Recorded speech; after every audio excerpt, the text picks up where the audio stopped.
The Bears finally found their long-lost defensive pressure against the KC Chiefs. Everybody got in the act to force the turnovers, like this fumble recovery by Jim Osborne that told the story in Chicago's upset overtime win. And how about rookie linebacker Mike Singletary with this shattering hit to key the Bears' defensive turnaround. Meanwhile, the Packers have won 2 in a row, and last week they did it against the Giants with plays like this. Estes Hood's interception and touchdown, one of 7 turnovers forced by Green Bay. The Pack's defense rose to the occasion. Today, Green Bay's quarterback pendulum swings to David Whitehurst, who may be looking extra hard to John Jefferson. So Chicago meets Green Bay once more. It all began in 1921, and it's still going strong. CBS Sports presents the National Football League. Today, the Chicago Bears against the Green Bay Packers.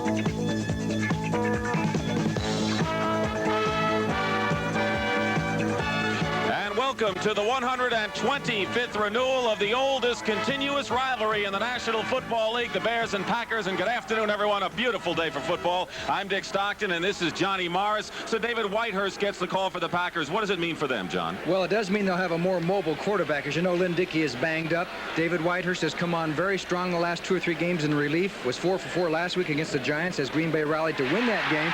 So it's a big chance for David Whitehurst. Now, the Chicago Bears like to change up their defenses. They have a lot of different combinations. What will that mean for them and for Whitehurst? Well, I think it's going to be a real test for Whitehurst. In fact, that's going to be the story of this football game. David Whitehurst has to defense and go against a 5-6 defense, a 5-1-5 defense, a 4-3 defense, all kinds of variations that the Chicago Bears use. And how well he handles that job is going to be the story of this football game. And the Packers are going to get the ball first, so David Whitehurst will get a chance to show what he can do. He has completed 55% of his passes. All right, John, and John Rivetto will be kicking off for the Chicago Bears, and he was the hero last week, and in fact 2 of the last 3 weeks with overtime field goals to win. And Mike McCoy is back there along with Turdell Middleton for the Green Bay Packers, and we're underway before a sellout at Lambeau Field, and it's taken by McCoy at the goal line. McCoy still going to the 35-yard line. And they love it here in Green Bay. And you couldn't get a ticket for weeks. Willie McClendon makes the tackle. And let's set now the Green Bay Packers on offense. We've talked about David Whitehurst naturally. Gary Ellis is the workhorse in the backfield. And you know those 2 outside twins, Lofton and Jefferson. The offensive line, as you see, Konkar at left tackle. He's had some problems. Larry McCarron starting in his 90th straight game. At the 36, 1st and 10, Green Bay. Huckleby and Ellis, and in motion, the tight end, Kaufman. And a play action on 1st down. Kaufman, the tight end, has some room. 1st down, and more. Big play for the Packers, down to the 40-yard line of Chicago. A 29-yard pickup. Well, right off the bat, the Green Bay Packers have gone to the air. They went with the screen. Big play already in Chicago territory. The Chicago defense, and they go 4-3, but they change it. The old men in the middle and the youngsters outside, Hampton and Harris. Wilson is back in the lineup after the ankle injury, and the secondary featuring Reuben Henderson, the rookie at right cornerback. So it's 1st and 10 at the 40 for Green Bay.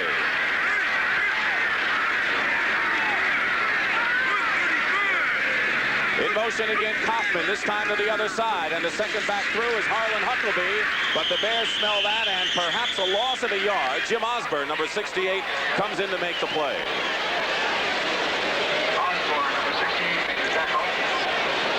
The Packers are going into a hurry-up offense right off the bat, trying to limit the Bears on their adjustments on defense. They don't want him to get into that 5-1-5 so easily. 2nd and 10 at the 40, and Huckleby caught from behind by Mike Singletary, the linebacker, and you saw the kind of hit he made in the opener. So David Whitehurst, as John mentioned, 4 for 4 for 60 yards last week. And Ron Cassidy, number 88, comes in as a 3rd wide receiver on 3rd down as Kaufman goes out. Todd Bell number 25. Bruce Herron, 51, come in the game. But Herron, the linebacker, and Bella, the secondary. And both Lofton and Jefferson are split to the right. And the Bears are playing it tight. 3rd and 9 at the 39. And Whitehurst is going up to Lofton, and it's overthrown, incomplete, and it will be 4th down.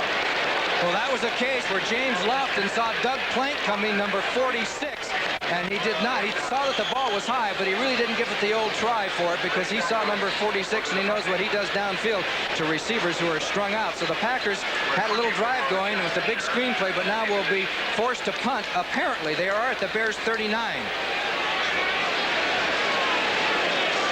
The Chicago Bears have Jeff Fisher, who is 2nd in punt returns, and punting will be Ray Stokowitz from the 47-yard line. Hot and cold rookie kicker from Michigan State, and a fine kick, but this goes, let's see, and it's a touchback. The Packers cannot stop it at the 1. So Ray Stokowitz, the rookie from Michigan State, almost had a kick that dropped at the 1-yard line. Instead, they bring it out to the 20, where the Bears will go on offense for the first time. So a big 29-yard play to Kaufman, and the Packers come up short. Evans, the quarterback. Walter Payton, after a thigh bruise, is back in the lineup. He didn't play in the latter stages against Kansas City. And the offensive line featuring the number 1 draft choice, right tackle Keith Van Horn from USC. So Vince Evans is the quarterback, and he had a horrendous day, 7 for 30 last week. In motion is Suey, and the pitch to Payton. And Payton gets a good block and gets up to the 25-yard line, and Ted Albrecht was out there blocking for it. And the Green Bay Packers on defense. They like to go to the 3-4. Butler has been their best lineman up front, although Merrill has been a sleeper. And when they're healthy, a classy bunch of linebackers with Mike Douglas, perhaps all-pro eventually. And the secondary with a rookie Mark Lee at left cornerback. And Mark Murphy, who's playing strong safety in place of Johnny Gray, who was injured a couple of weeks ago. Gain of 6, 2nd and 4 at the 26. In motion toward the line is Baschnagel, and this is Matt Suey for a couple of tough yards off tackle to the 27-yard line. It'll be 3rd and a good 3 for Vince Evans. This city has really been electric ever since yesterday. A lot of Chicago fans came pouring in from Chicago. There's not a motel room available in Green Bay, and it's a beautiful day, as you mentioned, Dick, about 55 degrees, perfect for football. The sun is out, and who would have believed it in November in Green Bay? That's right. This is better weather than we had for the Tampa Bay game a couple of months ago, as you look at Matt Suey, who's performed very well, 2nd year from Penn State. And this has been tremendous economy for the Green Bay area when they play a home game. 3rd and 3, and Ezra Johnson, number 90, replaces Casey Merrill as the Packers expect a pass, and they'll get one, and the pass out of the backfield to Matt Suey, and it was Rich Wingo who read it perfectly. Rich Wingo got Suey, and a loss of 3 yards on the play. Good play by Wingo because he had to cover Suey man for man. They doubled both outside receivers, leaving the linebackers in a precarious position. He played it well, and the Bears are going to be forced to punt. As you'll see, Wingo now, watch number 50 as he looks for 26, Suey. And Suey goes out into the flat. Evans throws out there, and Wingo was the man on the spot. Used to play for Bear Bryant at Alabama. Bob Thomas, who's been a consistent kicker, will boot it from the 10-yard line. A low kick, and Mark Lee coming up on the run. And down immediately. Good coverage by the Chicago Bears. Todd Bell, the rookie from Ohio State, made the play, but the Packers will have pretty decent field position. Parsons coming into the game averaging 40 points. You know, it's almost been like a college football rivalry, and the Bears lead at 66-52, although here in Green Bay, the Packers lead is only 27-26 with 4 ties, John. And just think, it started in 1921. Papa Bear George Halas was here. Then for some reason, they didn't play in 1922. I'll have to check the records to see why. But since then, they've played a couple of times every year, and it's been a tremendous rivalry. In fact, it's what really built pro football, the Green Bay Packers and the Chicago Bears. And there's a man, Bart Starr and Zeke Bratkowski, who sends the plays in, who, of course, have been part of the rivalry, and Neil Armstrong, and we would be remiss if we didn't say that both of these coaches' jobs really are on the line for the rest of this season. 1st and 10 at the 44 for the Packers. And Ellis trying to find a hole going inside, and he's hit immediately by Otis Wilson, who returned to the lineup this week, although Brian Cabral pretty well in his absence against Kansas City. But Wilson alertly makes the tackle at the 45-yard line, a pickup of about a yard. That was good inside play by the linebackers. They went with the flow, and as Ellis tried to cut back against it, the linebackers are waiting for him. Singletary and Otis Wilson from the other side. 2nd and 9 at the 45. Gary Ellis, a good receiver and a good blocker back there with Huckabee. And Lofton, or that Jefferson coming toward the line on 2nd and 9. And Whitehurst is dumped by Dan Hampton. Dan Hampton, who has nursed an ankle injury that they haven't talked about too much, came alive against Kansas City and led the team in sacks a year ago, John. They had 4 sacks last week, and they didn't have too many sacks earlier this year, but all of a sudden it's been beginning to pick up. Al Harris was in there to help force the situation as you look at the middle of the Bears defensive line. There's Jim Osborne rushing, but Al Harris comes from one side, forces Whitehurst to go, and number 99, Dan Hampton, on the sack. All right, 3rd and 16, and 3 wide receivers as Cassidy, number 88, is split to the left. Mike Hartenstein, 73, is a 5th down lineman, and Todd Bell and Jeff Fisher are both in there in the secondary. And Whitehurst up the middle, and it's intercepted.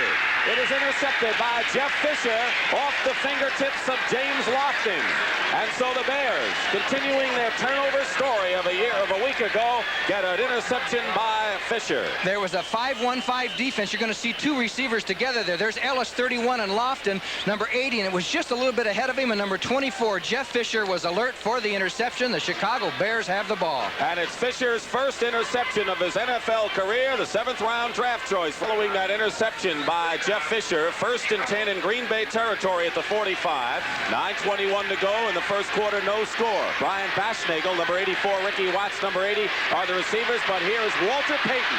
And Payton gets inside the 40-yard line before he's stopped by the nose tackle Terry Jones. So Walter Payton back in action. And Payton gained 70 yards and 21 carries last week, and now he's going over the 700-yard mark.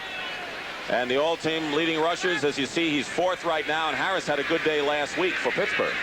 And Walter had a good day, a good week of working out. His leg seems to be 100%, so we might see a big day. He's been banged up most of this season. Ken Marjoram, number 89, wide right, replacing Baschnagel as the receivers are bringing in the plays. And Payton, good juke, and gets inside in a 1st down to the 27-yard line. Walter Payton found a big hole. And it's no question off the top, it looks like Payton's a key man for the Bears today. That time he just went off the tail of his guard. Noah Jackson pulled in through for the trap, and Payton had his eyes open, found a little hole, and squeezed right through there. Walter Payton. And I know he loves to play football, and he's happy for Willie McClendon doing so well, but, you know, he wants to play football, too. Not too happy. 1st and 10 at the 27 for the Bears. Baschnagel back in there. Matsui is stopped for maybe a yard. Terry Jones, the nose tackle, once again makes the stop for the Packers. Ezra Johnson comes in the game, and Casey Merrill goes out. And actually, the Packers regard them both as starters. They both alternate. As you see, Jones, the nose tackle, who likes to take his shirt out of his trousers just as a superstitious move. One of the peculiarities that some of the players have in the league. 2nd and 9 at the 26. 7:35 to play first quarter. No score. Evans to throw. He has time. And Robert Earl dropped the ball, and there was no one within 10 yards of the tight end. Well, the Bears haven't thrown to the tight end too much in the past few games, and that time they sent the receivers down, cleared the zone, and Earl was wide open coming across. He would have been very close to the 1st down. He's got to hang on to those. That was right in the stomach. Philadelphia over Baltimore 7-0 in the first quarter. And look at St. Louis, surprising Buffalo so far, 3-0 in the first quarter. Field goal for O'Donohue. And Oakland 7-0 over Miami. Mark Wilson has a touchdown pass in that game. 6 defensive backs for the Packers. Whitaker and Hood, and 3 wide receivers for the Bears at 3rd and 9 at the 26. But Evans has time, and this time he completes it inside the 20, short of a 1st down, as David Williams, number 22, who is back playing today, and of course comes in on 3rd down plays as the fullback, who's stopped by Hood, but they'll be short of a 1st down. The field goal team is coming out onto the field as Williams sees his first action in quite a while. He's had a bad knee, and he's very good on the 3rd downs passing situation. So now Rivetto's going to try a field goal. Apparently. You always have to say apparently. You never know in the NFL. Well, we saw what the Giants did against the Packers in a fake last week. Avellini will hold. It'll be a 36-yard attempt for Rivetto, who has kicked 7 of 10 since joining the Bears. And this kick is up, and it is good. John Rivetto picks up where he left off last week by putting the Bears in front 3-0. The Bears will kick off. John Rivetto, who just put Chicago in front 3-0. For the Packers, Mike McCoy and Turdell Middleton are both deep. Bart Starr is not happy with the kickoff return work by the Packers. Mark Lee had done both the punting and kickoff returns in the past, but he's trying a new combination this time. So far this year, they're only averaging 17 yards per return, and that's not very high. Amazingly enough, they've covered kicks very well. Yes. All right, Rivetto kicking off 6:42 first quarter, and it is a short kick, and Middleton at the 6.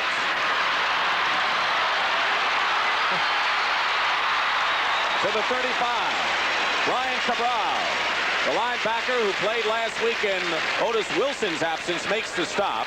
And so the Packers will take over in pretty decent field position. Turdell Middleton, who was hurt. Of course, the Packers still miss Eddie Lee Ivory, who was injured in the opening game against the Bears, which was won, by the way, by the Packers 16-9.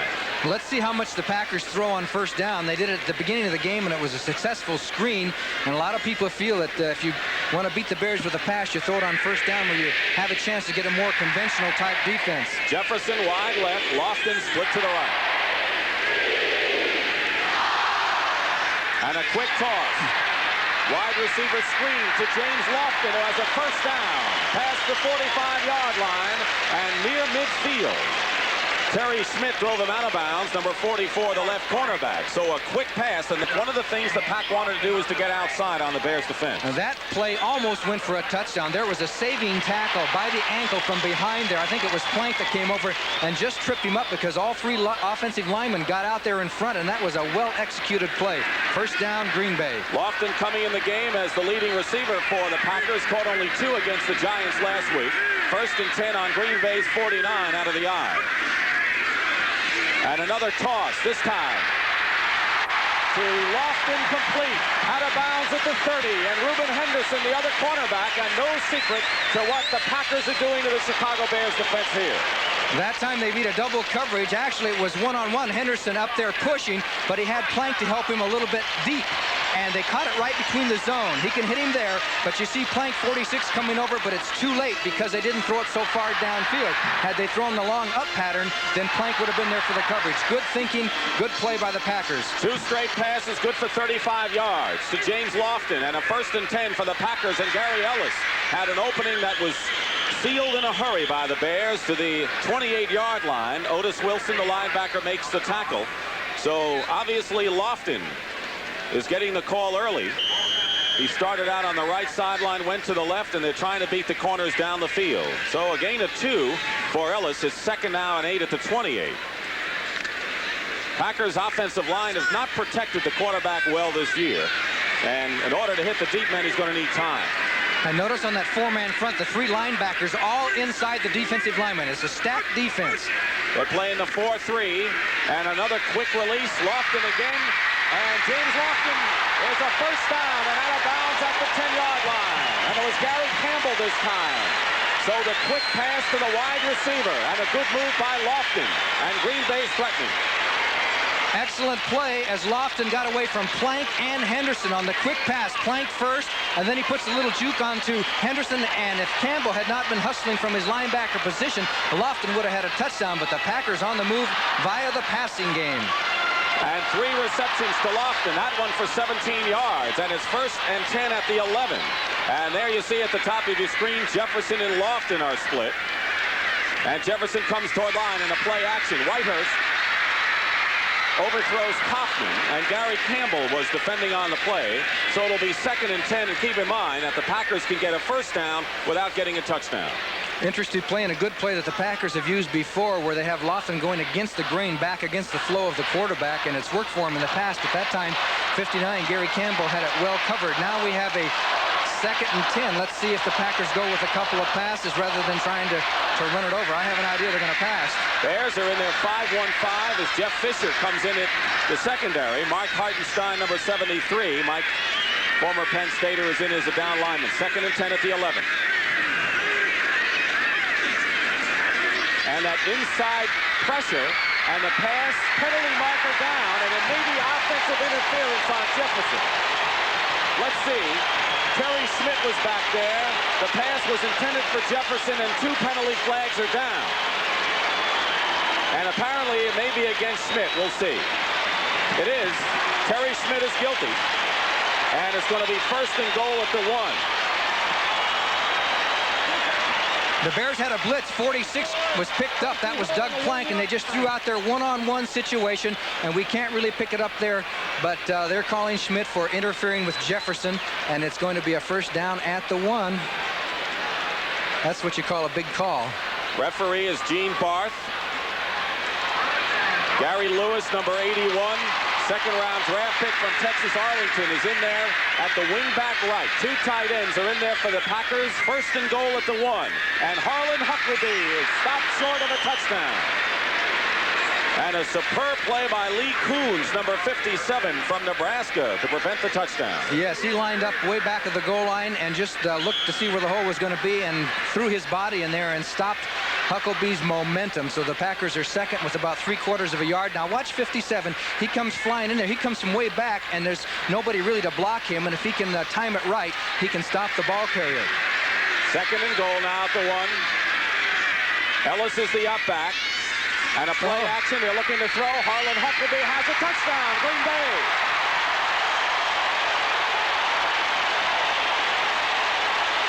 Well, that has to be a pretty good call, especially when it works. They had a 2nd down there on the 1-yard line, went to the air. A tough job for a defensive back to cover that back out of the backfield when you've got that threat of the jam right up the middle. He goes out as Hartenstein tried to leap up and obstruct the quarterback, but there was Huckleby out there, and Finsick tried to make the tackle in time, but no dice. Touchdown, Green Bay. And the 5th touchdown pass of the year for Whitehurst. And as you said, the gamble and a key block there by the center, Larry McCarron.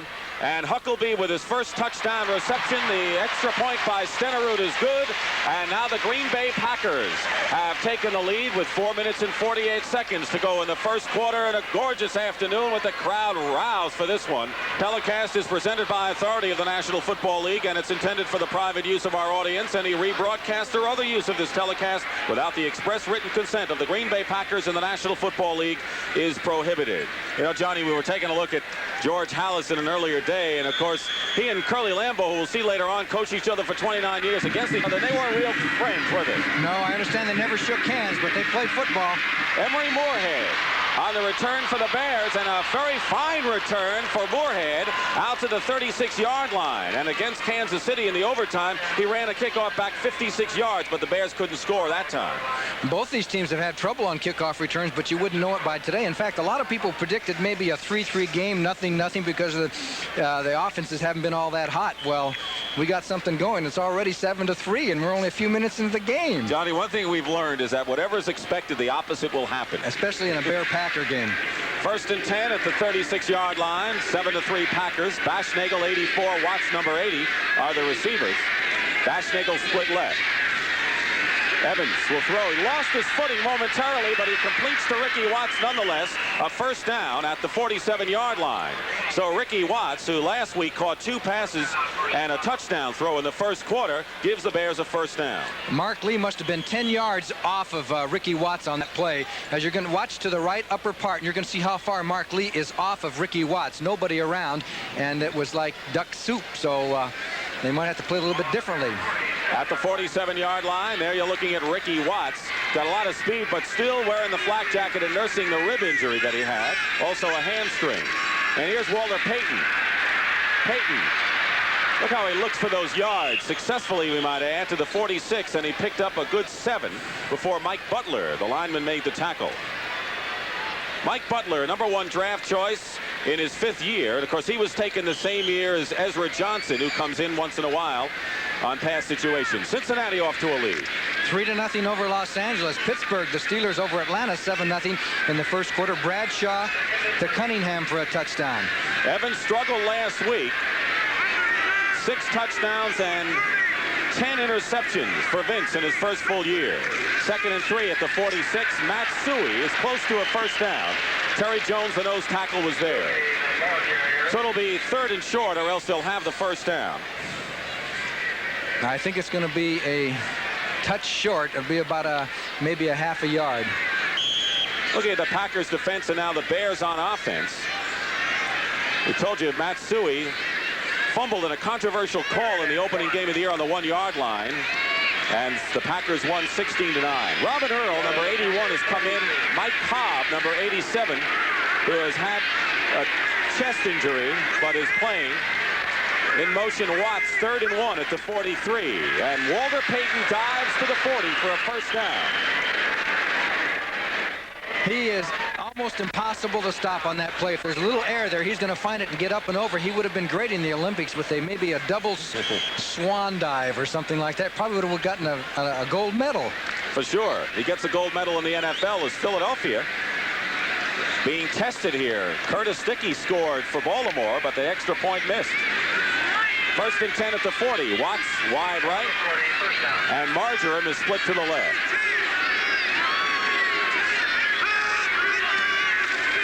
Evans take the handoff to Payton, and Kenny Marjoram is hit hard, and what a hit by Mike McCoy. The cornerback clobbered Marjoram. And the Packers put their first real blitz on that time. They had Michael Douglas coming. They put a lot of pressure on Evans. You're going to see 53 come on the blitz as the Packers had 5 men coming, and that really forced Evans to throw the ball, and he put it in there, but McCoy was on the coverage and knocked the ball loose. Good defense by Mike McCoy and Green Bay. A 2nd down passing situation. The Packers normally go with 3 men, a 3-man rush, and once in a while, 1 linebacker coming with him. 2nd and 10 at the 40. Evans to Robin Earl, and he holds on this time and gets a couple of more yards for Gravy. And a first down at the 17-yard line. Mark Murphy, number 37, who's starting at strong safety for the 2nd straight week, made the stop on Robin Earl, who dropped a pass wide open and catches his 10th of the year. And he took some punishment, too, because Maurice Harvey, number 23, really hit him. This is the advantage of being a big tight end. Earl concentrates on the ball. He's going to take a real pop from Harvey right there, and he hung on to the ball and took it on down. They call him the train. He moves. Once he gets going in a straight line, he's hard to stop. 15-yard pickup, 1st and 10 for the Bears at the 17. 1:51 remaining in the 1st quarter. Packers lead 7-3, but the Bears are driving, and Walter Payton can't go anywhere, and a fumble. Bears recover. Bears recover at the 21. The Packers had a shot at it, but the ball got loose again. And the Bears recover. Vince Evans trailing the play, got the loose ball, but Cumbie wishes he had another shot. There was really a collision there between Payton and Douglas as Payton knocked him out, and then the ball was pulled loose by Cumbie, I believe, and the Packers almost had it, but Vince Evans alertly gets in there, number 8, and it's still Chicago's Bear as a ball as Neil Armstrong breathes a sigh of relief and says, okay, Vince, here we go again. So Evans goes to the sideline to talk things over with Ted Marchibroda on the left and Neil Armstrong. They are calling plays for him. As you see, coming off the field, Maurice Harvey, the free safety, shaken up, and he'll be replaced by the 7th-round draft choice, Bill Whitaker.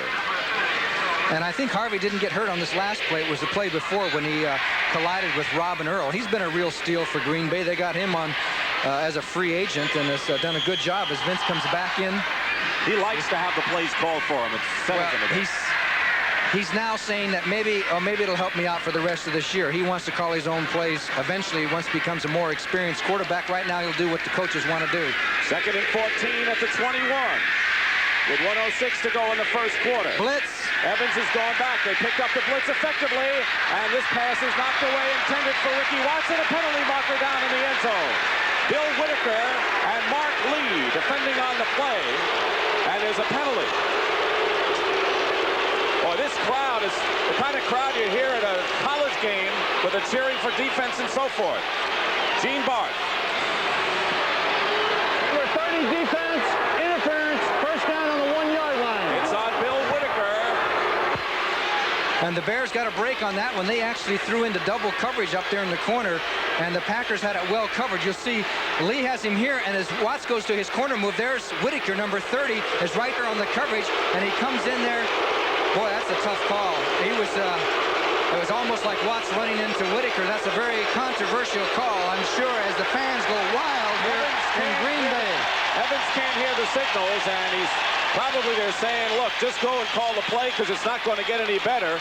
And the Packer fans in that corner of the end zone with the sign, Bears can't stop the Glimmer Twins, obviously referring to Jefferson and Lofton, are going to make it even tougher for Evans now, I think.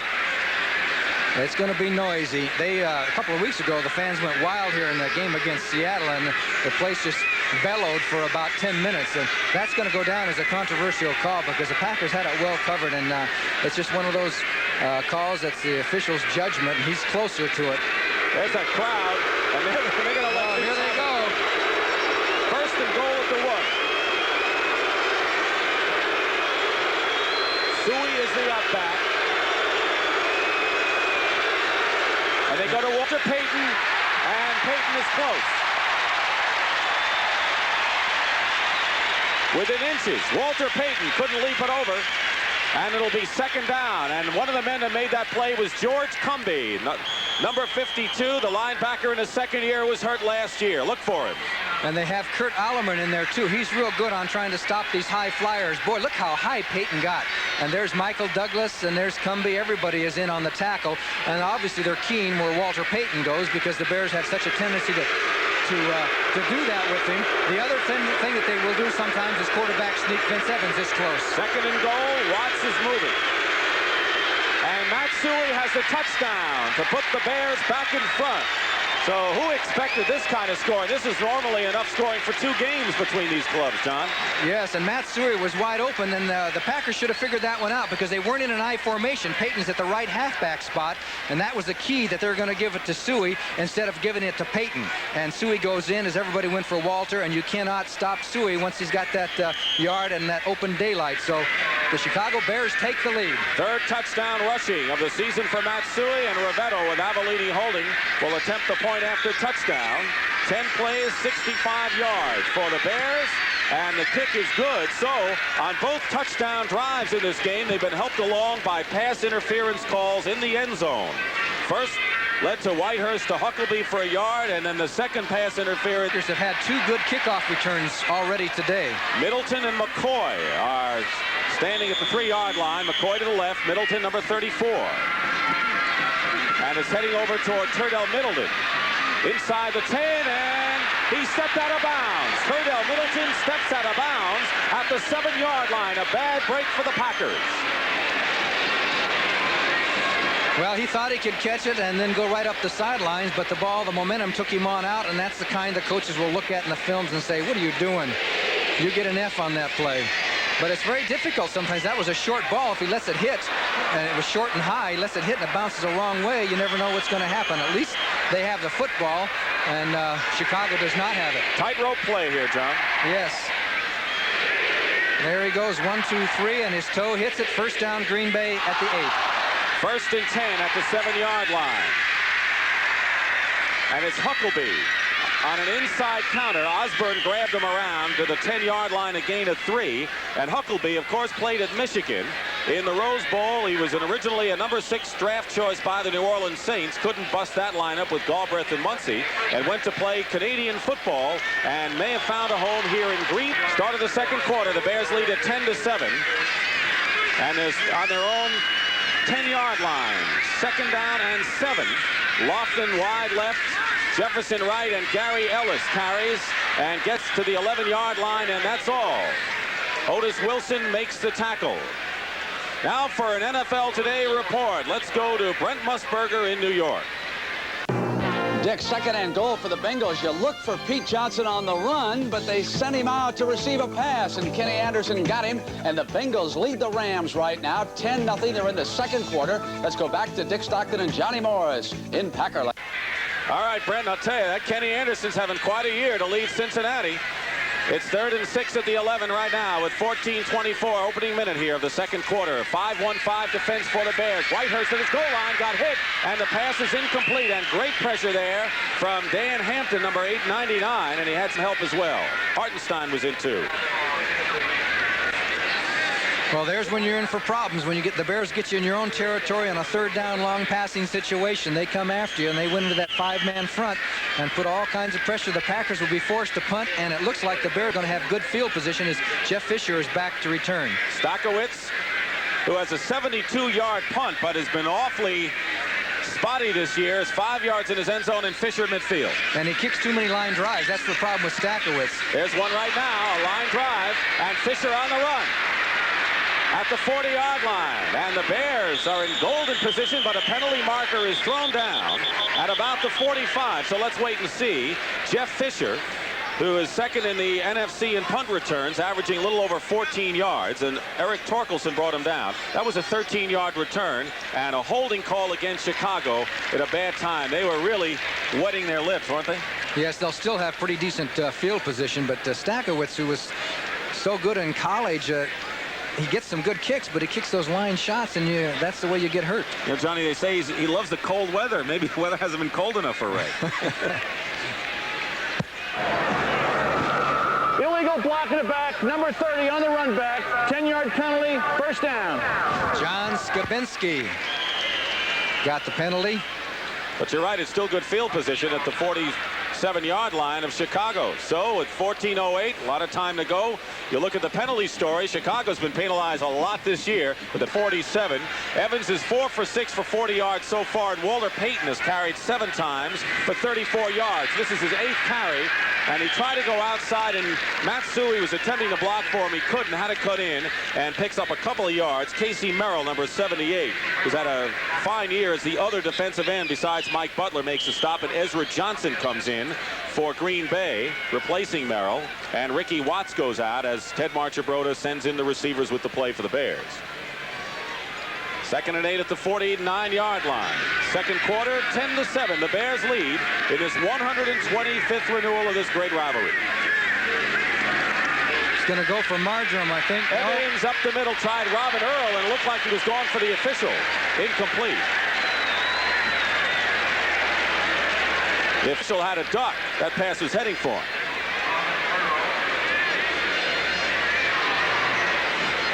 That's twice in that situation when Marjoram's been out here on the strong side as a flanker. As we look at this replay, as the Packers put the blitz on, brought 2 linebackers, and here comes Earl across the line of scrimmage, and the official did get in the way, and the pass was thrown behind him anyway. So Whitaker and Estes Hood come in the secondary as Murphy goes out. 3 wide receivers for the Bears. Dave Williams, number 22, is in as the fullback, going out on 3rd down. And Evans' pass to Brian Baschnagel is complete inside the 40 and a first down. So a fine catch, and Evans right on target there. And Johnny, you brought out the fact that he was throwing a lot of high passes. He threw a few low ones. This was a good low pass. yeah, he's been told to throw to Brian Baschnagel low because of the fact he's got that bad arm, the broken arm, and he throws this one plenty low, right down in there where he can dig it out. Takes the hit from Maurice Harvey, but Baschnagel, a clutch receiver for Chicago all season, gets the first down. Key play. And his 30th reception of the year, and that matches his career high set 2 years ago. That's a man that played in 4 straight Rose Bowl games. First down story as we have 1st and 10 at the 39-yard line. And a blitz, and Walter Payton was brought down by Terry Jones at the 40. It looked like a safety blitz coming up for the Packers. It was Mark Murphy. It was like two cars passing in the night as Murphy went one way and Payton went the other way. And but it did jam up the play so that they weren't able to get too many yards out of it. In fact, less than a yard. So it'll be 2nd and 11 as Robin Earl, number 81, comes back in. Cobb goes out. He was in for a play. So Watts is wide left. Marjoram, the rookie from Stanford, wide right. This is a situation for Marjoram. 2nd and 10 at the 39. And Payton moved. There'll be a penalty marker down. Walter Payton moved, and there's a fumble, I believe. Evans lost the ball, and it was recovered by the Bears. But the penalty marker was down, and Payton had just moved forward. He got a little mixed on the count because he was going to go sideways, but before he went forward and then sideways, and that's where the penalty came about. And obviously a good decision. They refused the penalty because they got the sack there and almost recovered the football. So the Bears are in a 3rd and long situation as St. Louis has a surprising 10-0 lead over Buffalo. Well, that's an up-and-down team. You never know what the Cardinals are going to do. They beat Dallas, and now they're shocking Buffalo. So it's 3rd and 17 at the 46. And the Packers now going with 5 defensive backs. Three wide receivers in there, and Evans is going to try and run, but he knew he had nowhere to go. Terry Jones and Ezra Johnson both stopped him at the 45-yard line. So despite good field position, even after the penalty, the Packers defense rose to the occasion. The Bears had everybody covered, I should say the Packers had everybody covered downfield, and Evans, who hasn't been running too much lately, when the pass situation breaks down, took off and ran, but the Packers were alert. You see Ezra Johnson, number 9, forces him back to the left here, and then here comes Terry Jones for the tackle.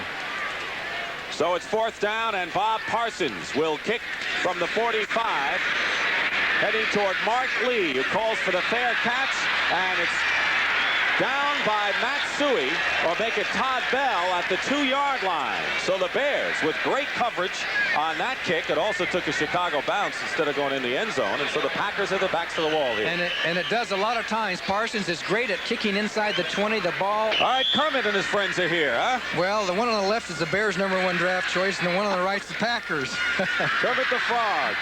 All right, they're coming from all over the Midwest. Wisconsin, 1st and 10 at the 2-yard line for the Packers. Trailing 10-7 of the Bears. What does Whitehurst have up his sleeve now? Play action in the end zone. He has time, and he's going outside and overthrows Harlan Huckleby, who is defended all the way downfield by the linebacker Otis Wilson. What's happening with Cincinnati and L.A.? Well, for an NFL Today report, let's go to Brent Musburger in New York. Dick, it is 3rd and goal. Pastorini under center. Pulls out. He's got Preston Denard's number. He wants to go to the left. Breeden, the defensive back, comes with him. Breeden reaches around, knocks the ball away. The Rams have to settle for a field goal. It's 10-3. Back to Dick. All right, Brent. 2nd and 10 at the 2, following the incompletion of Huckleby. And look at that changing, stuttering defense by the Bears. And it's Huckleby. And Huckleby gets some room and gets out to the 15-yard line before Gary Campbell, the very active right side linebacker, makes the tackle. And Huckleby got the Packers out of a tough jam there, and Campbell brought him down. He almost broke it. It looked like there were Bears all over the place, and he found a little hole and got through there. That was a clutch play because it was an in run right on the goal line. If anybody had knifed through, let's take a look at it. As Huckleby goes to the right, Leotos Harris makes a good block, and there's 31. Gary Ellis goes through the hole first, can't find anybody to block, and finally Huckleby gets downfield, 1st down, Green Bay. At the 17, Jefferson was out for a play. He's back, and in motion is Kaufman. And rolling out is Whitehurst, and his pass to Ellis incomplete, and we almost saw Mike Singletary come whizzing by to pick it off and maybe go in. So Whitehurst pass is incomplete, and Singletary, who really hit so well last week. And he did a good job on that. It was a pass play. The one thing that Singletary has had some problems picking up on in his first year as a middle linebacker is the pass coverage. And that time he was kind of sneaking around there. Whitehurst didn't see him, almost had a touchdown. Green Bay, 2nd down. 5-1-5 defense for the Bears. 2nd and 10, 17-yard line. 10:27 remaining in the 2nd quarter. Bears lead it 10-7. And that was a mix-up play, I believe. It was not a quarterback keeper as far as I could tell. One of the backs missed the cue there, or Whitehurst, but it looks Whitehurst is now talking to Huckleby and trying to explain to him that, hey, there was a mess up there. Whitehurst at one time in his career started 38 consecutive games for the Packers, and then of course this is only his 2nd start in the last 2 years. He's in his 5th year from Furman, 8th round draft choice. 3rd down conversions have been tough today for the Pack. 3rd and 13 at the 14. Jefferson and Lofton wide left, and Cassidy, the 3rd receiver, wide right. Pressure.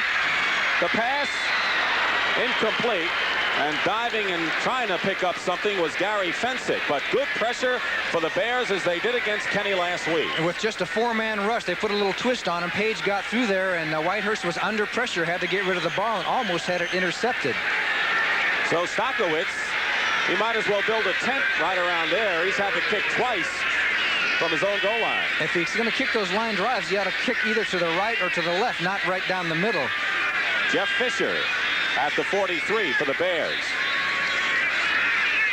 They tried for the block, and no penalty flag is down. Stokowitz kicked it, and it gets by Fisher. I don't believe he touched it, obviously not, and the Packers down it at the 37-yard line, Bill Whitaker. So the Packers get out of a big jam right there, and they got to roll. Leaders, we got the fans chanting in unison. We have everything but a cannon here. We got signs all over the place. That's the kind of spirit we have in this game. 1921 Bears. How'd they make out, John? They won 10, lost 1, and tied 1. A pretty good outfit. Yeah, they beat Rock Island and Rochester and the Packers. That was the start of this great series. 1st and 10 at the 38 for the Bears, and Vince Evans in the pocket. Pass is complete to Ricky Watts, and did he thread the needle? Evans to Watts at the 35, Mark Lee defending. And when you talk about the arm Vince Evans possesses, there was a graphic example of it. Yes, that was a cannon shot, and it's a good thing it was, because Maurice Harvey, 23, was coming over. Watch Harvey would just miss the interception as Watts gets the inside position on Mark Lee, and the ball is right on the diamond. You're going to see 23 come flying by. He's the safety there, and he almost batted the ball away. Mark Lee had to make the tackle, and the Bears have been pounding on Green Bay in Green Bay's territory most of this game. 25-yard pickup. Roland Harper, number 35, is in the game, and on a reverse. Marjoram. Marjoram goes inside. Marjoram to the 25, and another Chicago first down. So the Bears go on a reverse, and Ken Marjoram from Stanford, who has had a fine year and leading the Bears in receiving. And he does a great job of setting up Noah Jackson for his block. You're going to see 65 out in front here, and he throws a block on McCoy. He's off to the right there, and Marjoram sets him up by faking outside and then cutting inside. Here comes the block there by 65. McCoy was down. Marjoram goes up the field, and finally it's George Cumby, and Marjoram actually kind of went down on his own. He figured he had enough. He caught 4 passes last week. Marjoram and Lofton know each other well. They're in business together. From Stanford. Oh, it's an interception. The pass is intercepted. Mark Murphy. And he's out of bounds. And what a play by Mark Murphy when the Bears had run off 2 big plays. Evans came all the way downfield and jarred Murphy out of bounds. A big interception for Mark Murphy. His second in 2 weeks. Evans did not see him as Murphy just hung in that short zone, took the interception. Here's an amazing play by Vince Evans, a quarterback at the middle of the field, and he runs all the way over and knocks Murphy out of bounds. A tremendous play by Vince Evans, showing the speed that he has for a quarterback. Look at him. That was sensational, but you can't take it away from Murphy. He smelled the play out, got the interception. Green Bay deep in Chicago territory. What a football game. There he is. As you see, he was going for that short zone, and Evans just didn't see him, and he made the good grab, took it down the sidelines. The Packers have it. 1st and 10 at the 29-yard line. Murphy intercepted one last week against the Giants. A big one here, and it returns at 39 yards. And Whitehurst is going for Lofton, and it's broken up. Fine defensive play by Gary Fensick, who had him in front, and Fensick broke up that touchdown pass to Lofton. And also it was Doug Plank on the front side who might have been the one who actually knocked the ball down, but that time you had 2 safeties covering the Fleet wide receiver. Penalty marker down, however, at the line of scrimmage, and it's going to mark it off against the Packers. Gene Barth, let's pick it up. 69 offense, holding, still first down. That was Leotis Harris, the guard. And Harris comes out of the game. And a 5-1-5 Packer defense now at 1st and 20. Arlen Thompson, number 71, from Baylor, replaces Harris. The ball at the 40-yard line, 1st and 20. Jefferson and Lofton wide left. Now you see Terry Schmidt going this side. Now he's got to chase the man in motion over across the field. And that's Jefferson, the man in motion. 8:02 to go. Second quarter, 10-7. The Bears lead the Packers. Whitehurst, short drop, and he's going to Jefferson. And it's knocked away. Another fine play by the Bears secondary, Terry Schmidt, who went over to follow Jefferson, followed him all the way, Johnny. And that's not an easy job. Terry Schmidt, a lot of teams trying to pick on him throughout the year. Now he's one-on-one. He's playing him not too deep. As soon as he sees him goes toward the sidelines, Schmidt turns his back and runs with him. And then turns his head. And the key is if the defensive back turns his head when the receiver does, and it's just a heck of a play by Terry Schmidt. Bart Starr told us he thinks that Schmidt is an underrated cornerback. He is. Very underrated. Picked up on waivers from New Orleans. 2nd and 20 on the 40. And Whitehurst doesn't like what he sees. And the Bears, we talked about it at the top of the game, about how Whitehurst would react to the changing defenses of the Chicago Bears, and right there he had to call a timeout. So the Packers use up a timeout with both coaches, Bart Starr on the left, Neil Armstrong, know they're on the spot. They say that Starr needs at least an 8-8 year to keep his job. Who knows what will happen in Chicago? But the Bears have won 2 out of 3 with 2 overtime wins against tough AFC Western squads and leading here. And Minnesota has taken an early lead over New Orleans, 3-0 on a Dan Meyer field goal. Oakland now 14-0 over Miami. And right here, 2nd and 20 at the 40 for the Packers in green against the Bears in white. In motion is Jefferson, and this time Reuben Henderson is watching him. And Whitehurst with a deep drop and a lot of pressure throws the ball away. And it was Osborne, number 68. I tell you, last week it was Page. Osborne coming in with some good inside pressure to force Whitehurst to throw it away. There's no question there's been a definite improvement in the Bear defensive line play in the last 2 or 3 games, and it makes a whole big difference on the performance of the team. When you get pressure from that defensive line, it makes the defense look like a whole different ball game. 3rd down conversions for you. The Packers have yet to convert. 0 for 3 as Cassidy, number 88, comes in as a 3rd wide receiver, and he'll be wide left with the Glimmer twins, as they call them here, Lofton and Jefferson to the right. 5-1-5 for the Bears. 3rd and 20.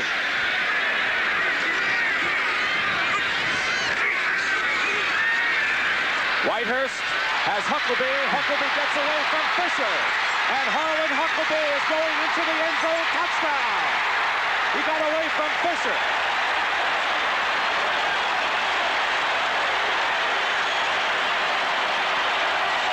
And they're going wild in Green Bay. The Packers had both wide receivers over on the other side of the field. They brought Huckabee out, and he got away from Jeff Fisher, 24 first. He made the grab from the up position. He sneaks out from the line at the left ear screen. Now Fisher's going to have a shot at him and misses him. And then his best move that he put on Fensick, Gary Fensick, 45, will come over for the tackle right here. He stops and goes back on him, and that was the key to that touchdown. Great play, individual effort by Harlan Huckabee. And he has caught 2 touchdown passes this afternoon. And the point after by Stenerud is good, and the Packers have regained the lead in what has developed into a seed. 14-10 Green Bay, and for the last 5 games, the winners scored 16 points or less. And one glaring exception was last season when the Bears rolled it up 61-7 over the Packers. We're not going to have a rout, I don't think, today, but we're not going to have a close, low-scoring game. We may have a close game. Now let's take a look at Stenerud's kickoff. He hasn't been kicking all that deep, but he does get him very high so that they can get down on the coverage. And the coverage they've only given up 16.5 yards on the return. Moorhead at the 4. And good coverage again. Jarring hitting on the field as they get to the 20-yard line. Kurt Allerman, the former Cardinal and the savvy veteran, made the hit. So it'll be 1st and 10 for the Chicago Bears at the 21-yard line, and a penalty marker down offsides called against the Packers as important game here. Offside, kicking team. Well, we're going to do it all over again because the Packers were called for offsides. Pittsburgh, Atlanta score. You saw New Orleans and Minnesota tied in a game that, of course, affects both of these teams, with the Vikings having the lead in the NFC Central. The Vikings were 6-4 going in, Tampa Bay 5-5, Detroit and Green Bay 4-6, and the Chicago Bears bringing up the rear at 3-7, but everybody still has a chance. Yeah, 5-5 is the best record for the 2nd wild card berth, and the Packers have 4 wins and the Bears have 3, and of course the Packers have, this is the first of 4 straight weeks against the Central Division rivalries. Unfortunately for Green Bay, they'll have to play most of those games on the road. Right. Stenerud 3 field goals behind Jim Turner, Blanda the all-time leader. Jan Stenerud, who went to Montana State on a skiing scholarship. He's in his 15th year. But Bart Starr said, there's no one I'd rather have kicking for the winner last week than Jan Stenerud, formerly with Kansas City. What is he, 19 of 21? Yeah, 19 of 21 in field goals. That's exactly right. That's really unbelievable. And that's a 90% rating. I think he's 1st or 2nd in the league. Seption has a pretty good percentage, but that's an outstanding year. And he has that new tee that he's devised where they offset the one little peg so that for the sidewinder type of kickers. There's Emery Moorhead.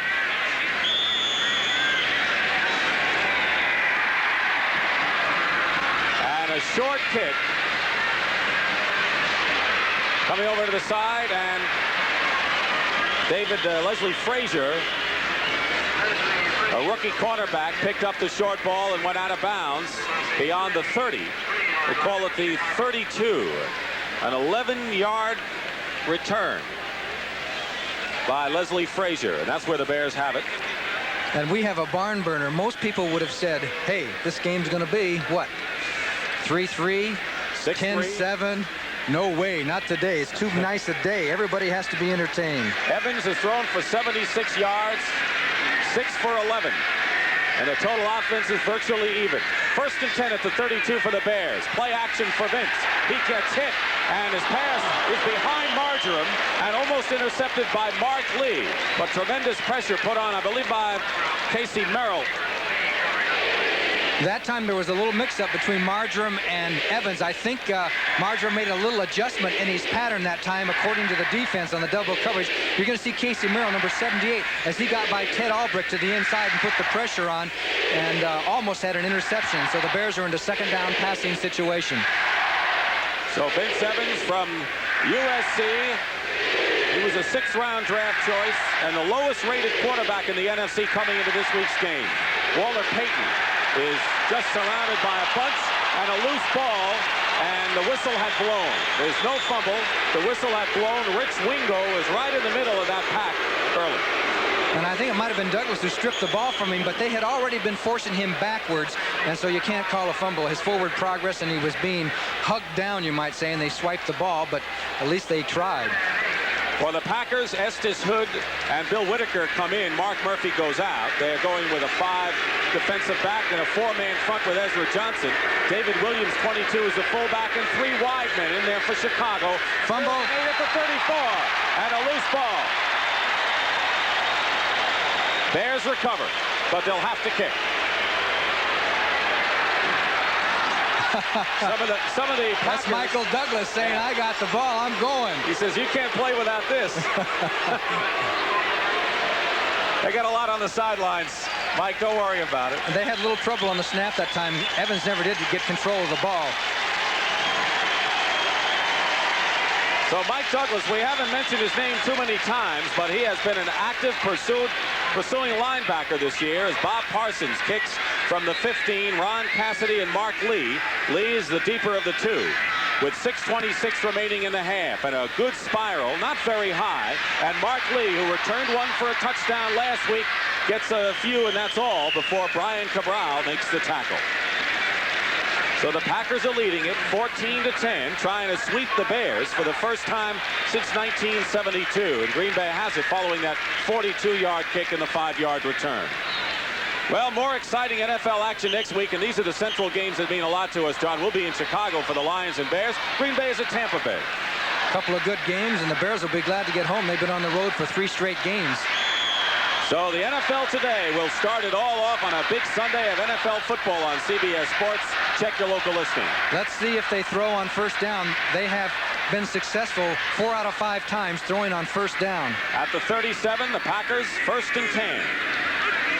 Lofton left, Jefferson right. Whitehurst is going up top to John Jefferson, and the pass is almost intercepted by Terry Schmidt, but knocked away as Whitehurst was determined to go to Jefferson no matter what. And Schmidt was there on the coverage. The ball was a little bit overthrown. He almost had the interception, but he was on the coverage, and he covered Mr. Jefferson very well. And that's why Terry Schmidt is underrated. Now, I had a little inside help there from Fensick, but once he goes beyond the short safety, it's all Terry Schmidt's man.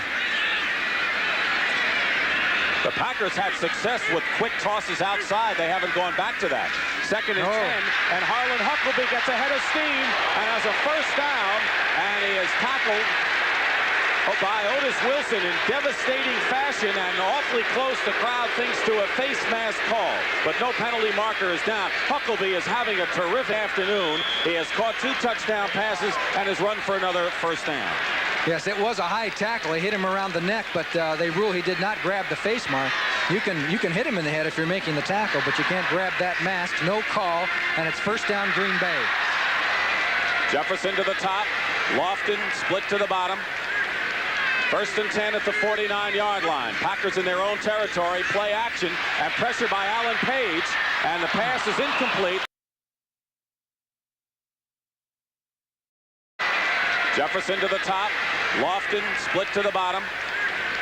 First and 10 at the 49-yard line. Packers in their own territory. Play action and pressure by Alan Page.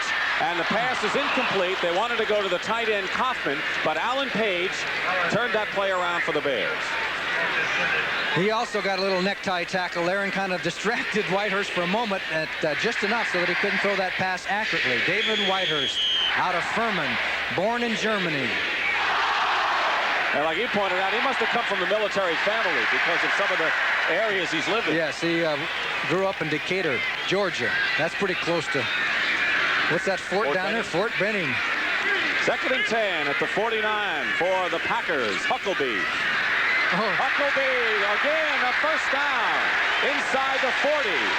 And Gary Campbell made the stop, and once again, one of those high-arm tackles that look dangerous. But Harlan Huckleby is picking up 10, 11, 12 yards at a clip. That was a 12-yard gain for Huckleby. And a Green Bay first down inside the 40 with 5 minutes to go in the half as Huckleby gets ovation.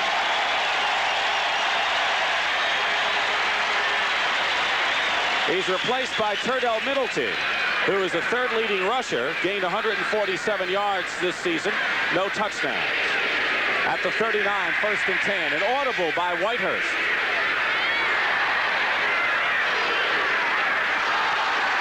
Penalty marker and a flag.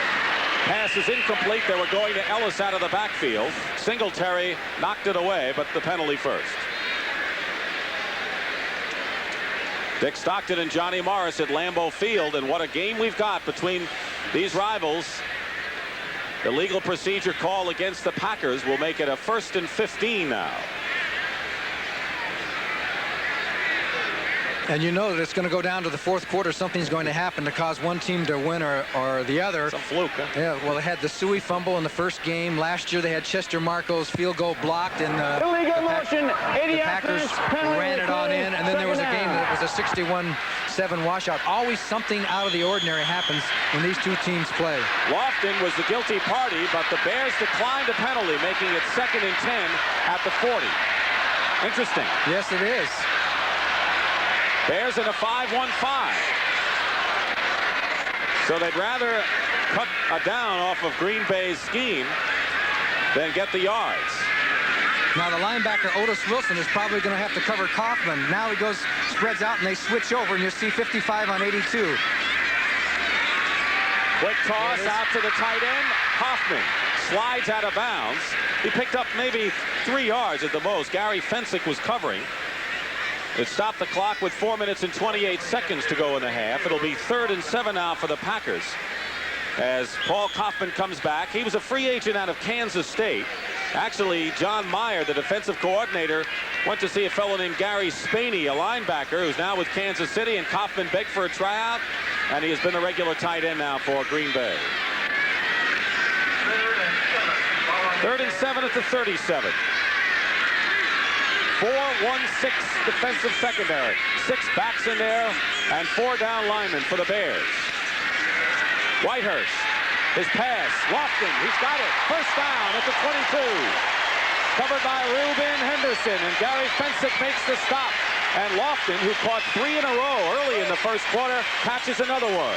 Big day for James Lofton. They only caught a couple for 12 yards last week, and now is coming forward. He had 44 passes going into the game, and as you can see, pretty good pass protection, a 4-man rush. You'll see Jefferson downfield to clear out as Lofton came down and out, and Jefferson was further down the field, 83, and there it was, the tackle by Fensick, but not before Green Bay has a first down. 6 backs defending here. Right, you can see that zone defense all the way. 1st and 10 at the 22 for the Packers, and Gary Ellis is tackled by Otis Wilson, but gets a few and gets inside the 20. Getting back to Lofton. Lofton has caught 4 passes for 67 yards. He's the leading receiver in the game. Huckabee, the leading rusher for the Packers, with 43 yards. Peyton has 37, and look at that one. Oakland shocking Miami 21-0. But Buffalo, they don't take advantage. They're going to still be behind. 2nd and 5 at the 17. And here is Gary Ellis. Singletary had some help, brings them down at the 10. Another first down for the Packers. And Green Bay, in this seesaw game, Gary Ellis carrying twice, now threatening to score again. Watch the left side, 69, Leotis Harris and Tim Stokes over there on the left side, and Darrell Goforth, 57, throwing the block on Plank. They just pushed that side of the Bears defensive line right out to the sidelines and went right up the field for the first down before Singletary was in on the tackle. The LA Rams' last cut was Gary Ellis, and he's found a home in Green Bay. 1st and 10 at the 10-yard line. And Turdell Middleton inside the 5 to the 3. And the tackle inside the 3. I'll tell you, the Packers are finding. And there was an amazing hole in there as Otis Wilson, 55, was right in the hole, and Middleton went right by him. He couldn't spot the carry. Now watch 55 come in and fill the hole. Ellis will hit him. Right there, 55 ran right by the hole, and Middleton got through there and takes it down to the 2-yard line. Doug Plank makes the stop, and now we have a 2-minute warning right now as Whitehurst goes to the sideline, and the Packers. Pro, he attended Bucknell, 4th leading rusher in Packer history with 3,860 yards. Clark Hinkle. All right, the Packers right now are relying on David Whitehurst. 2nd and goal at the 2-yard line. Turdell Middleton lost the ball. I believe he recovered his own fumble. But it'll be 3rd and short now. And so the Bears trying to tighten up as Middleton almost lost it inside. The Bears have Steve McMichael, number 76 from Texas, who normally is a nose tackle in there. Well, let's see what Bart Starr and Zeke Bratkowski come up with now. 3rd and 2. Will they throw or will they run? That, they're going to do one of two things, I guess. And it won't drop kick. They did in those days, though. 3rd and goal at the 2-yard line. Whitehurst all alone. Touchdown. Turdell Middleton wide open.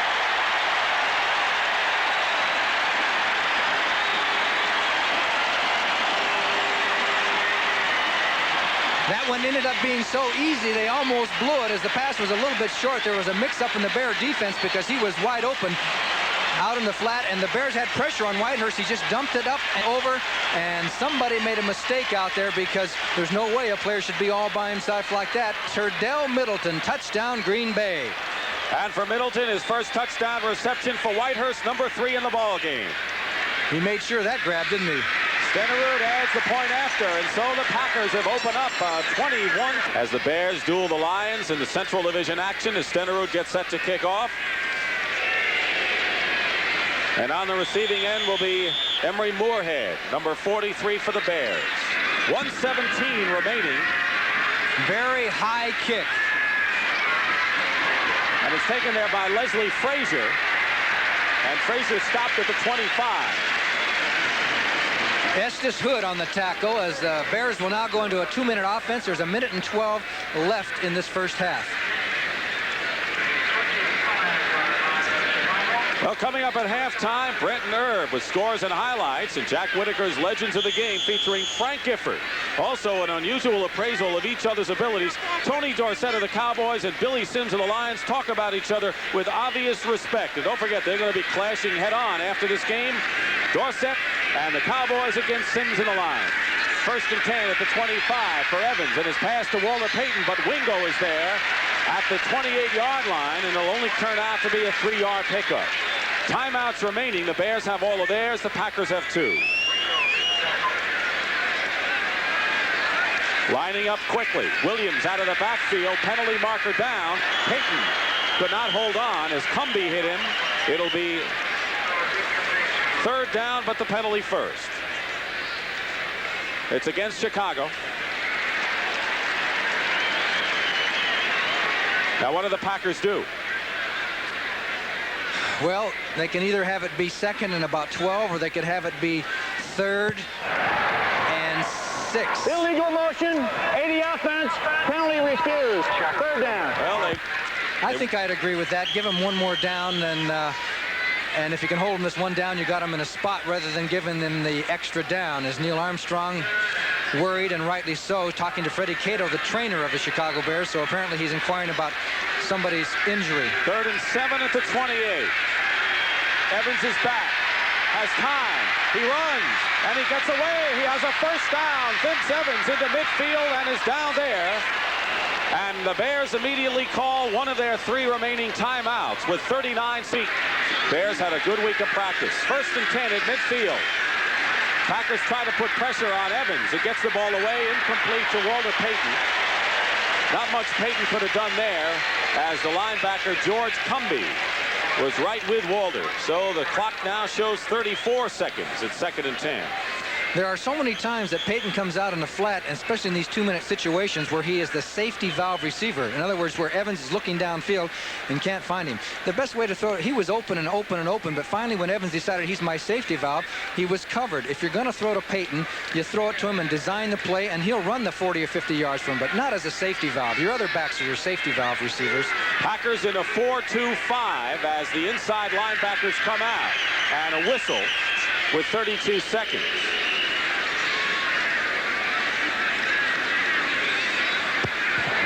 False start, 64 offense. False You know, the start. Bears have been called for too many of those procedure and false start calls so far today. The Bears have more penalty yardage this year than most teams. I think they have 650 yards in penalties. Just to give you an idea, the Packers had 420 some going in, so that's almost 230 yards more in penalties, and that starts to tell on you through the course of a season. John, that's the biggest statistical gap between the 2 clubs. 2nd and 15 at the 45. Baschnagel wide right, Watts to the left with 30 seconds to go. Up the middle, Ricky Watts, loose ball, and it was Mark Murphy who jarred Watts. It was a good throw. Watts was there, but so was Murphy, and it'll be 3rd and 15 with 27 seconds to go. What a hit by Murphy. Let's take a look at the coverage on Watts. He gets away from the jam by McCoy, and there is Murphy downfield to pick him up on this kind of coverage late in the half, and he does a nice job filling in very well for the injured Johnny Gray. Mark Murphy. An interception and a 39-yard return would set up the Packers' 2nd touchdown here in the 2nd quarter. So it's 3rd and 15, 27 seconds remaining in the 1st half. Evans to the air again, and this time his pass is knocked away, intended for Baschnagel. Estes Hood, the 5th defensive back, made a fine play.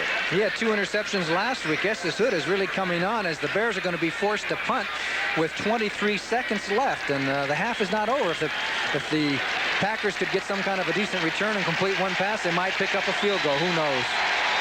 They may just sit it out with 21-10 lead. They may just go in the locker room and say, we've had enough. Well, they've been cheering the defense, and the defense comes off the field. They've done their job. Parsons will kick. Here's Ron Cassidy. What's his hobby? He likes to watch soap operas.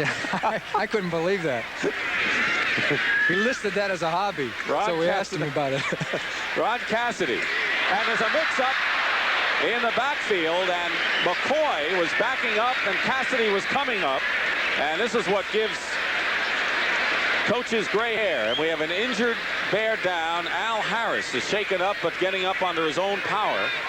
There's the clock with the time remaining. It'll be 1st and 10 at the 18. I have to agree. I think the Packers would just want to use up the time following the 37-yard punt by Parsons. Yes, if they had gotten a decent return or something like that, they might have changed their thinking. As Al Harris goes off the field and doesn't appear to be too serious. So the 125th meeting, Harris goes off of this rivalry. Began in 1921, and we've been showing you some of the stars and some of the people, the coaches that have played a role in this Bear-Packer rivalry, which started in 1921. And you know they have had sellouts every game since 1959. Now that's what you call fandom. Yeah, the Papa Bear, George Halas, of course, he would do anything to beat the Green Bay Packers, wouldn't he? There's never been any love lost between the Packers and Bears, but that's healthy, right? You play to win. All right, don't forget Brennan Erb with scores and highlights coming up at halftime, and we have 14 seconds till half as Whitehurst gives to Ellis.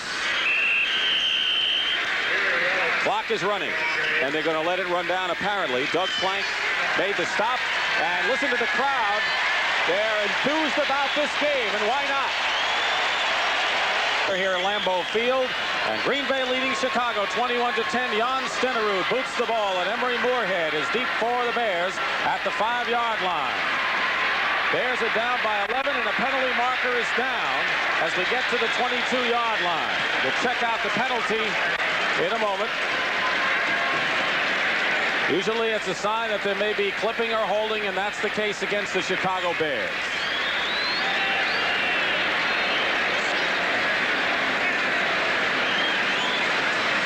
So the Chicago Bears will start with bad field position to start this second half from their own 10.5-yard line.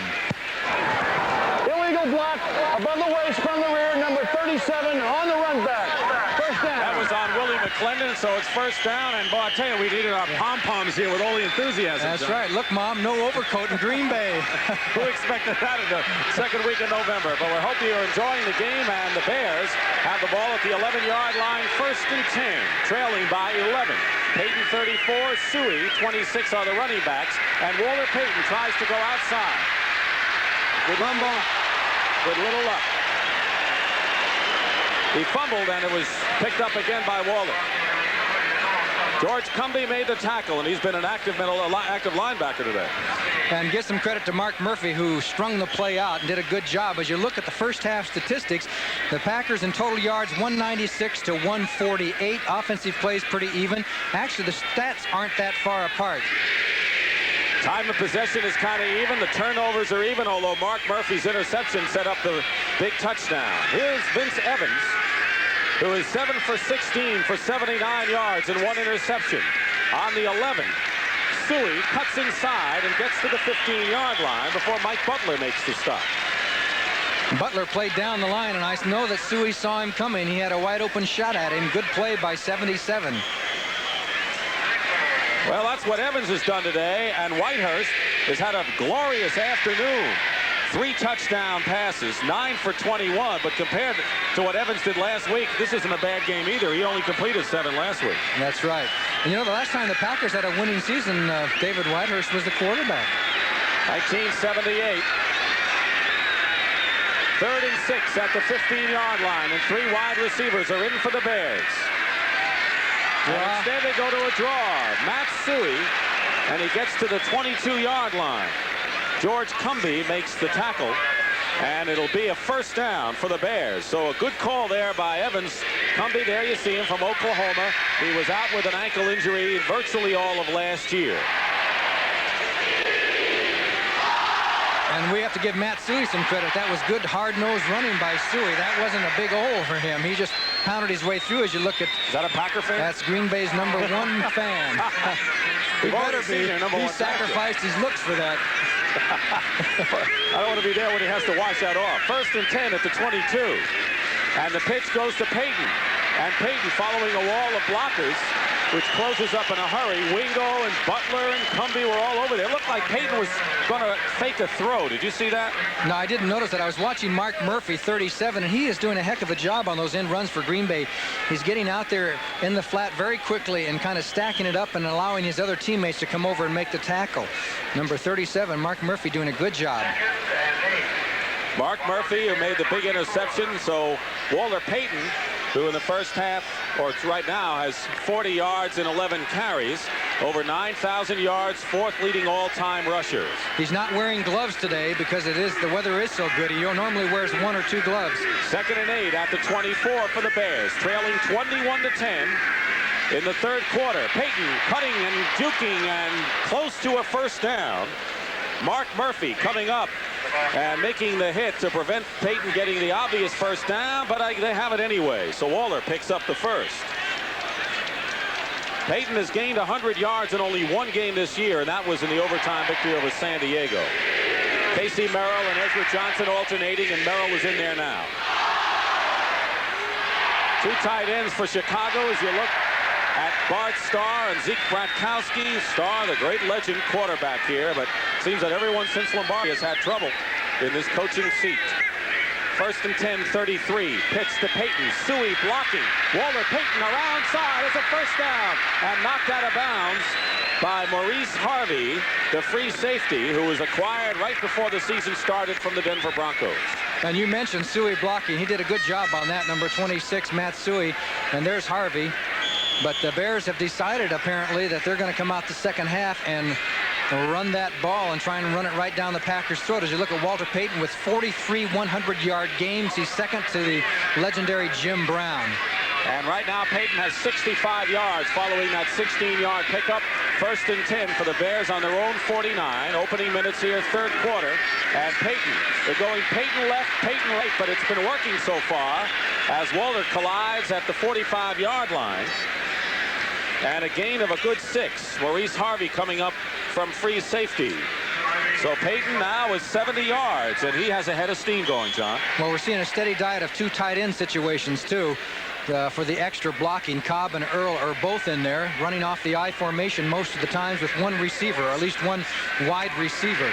And it's strictly power football. Keep in mind the number of plays. The Bears had 100 plays against San Diego in 1. They had 91 against Kansas City in 1. So we'll keep track of that at 2nd and 4 at the 45. And Suey goes nowhere. Barely gets back to the line of scrimmage as John Anderson, number 59, from Michigan, who you see the cast. He had a bone graft from the hip to his arm. He's broken his arm the last 3 years. And he played off the block by Robin Earl. See, when you have those 2 tight end situations, you try and bring those, that forces those linebackers in there a little tighter, and you try to get that blocking situation that you want. Now they're not in the I formation. 3rd and 4 at the 45. 5 defensive backs in there for the Packers. And they're trying to put pressure on Evans. And Mike Butler recovered by Chicago, but Mike Butler and Ezra Johnson came in, but it was Buzz Butler that got an arm on Vince Evans, and recovering the ball was Emmanuel Sanders, the defensive left guard. Make it the right guard. And then he, whatever he is, made the recovery. That's right, he got the ball. However, the Bears are going to be forced to punt thanks to Green Bay's effort by Butler and Ezra Johnson. Good pass rush. So the Packers stop, and Parsons with his 5th punt of the afternoon upcoming, and Ron Cassidy. Good high kick by Parsons, and a fair catch called for at the 10-yard line.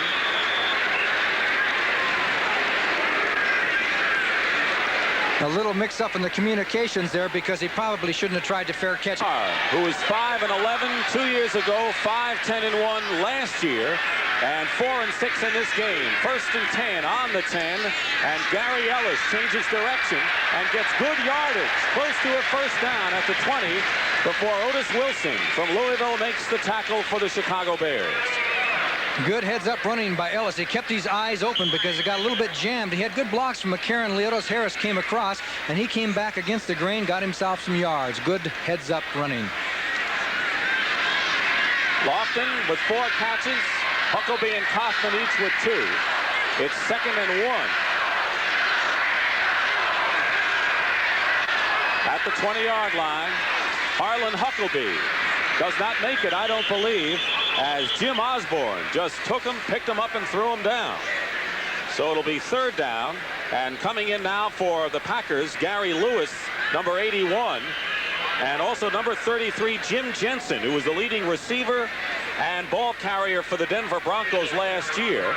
Now with the Packers, and with Rick Parris coming on the scene in Denver, Jensen became expendable. Well, an obvious running situation to get the first down, but do you remember so many times? I can never forget it all those times because I saw it happen. Bart Starr, 3rd and 1.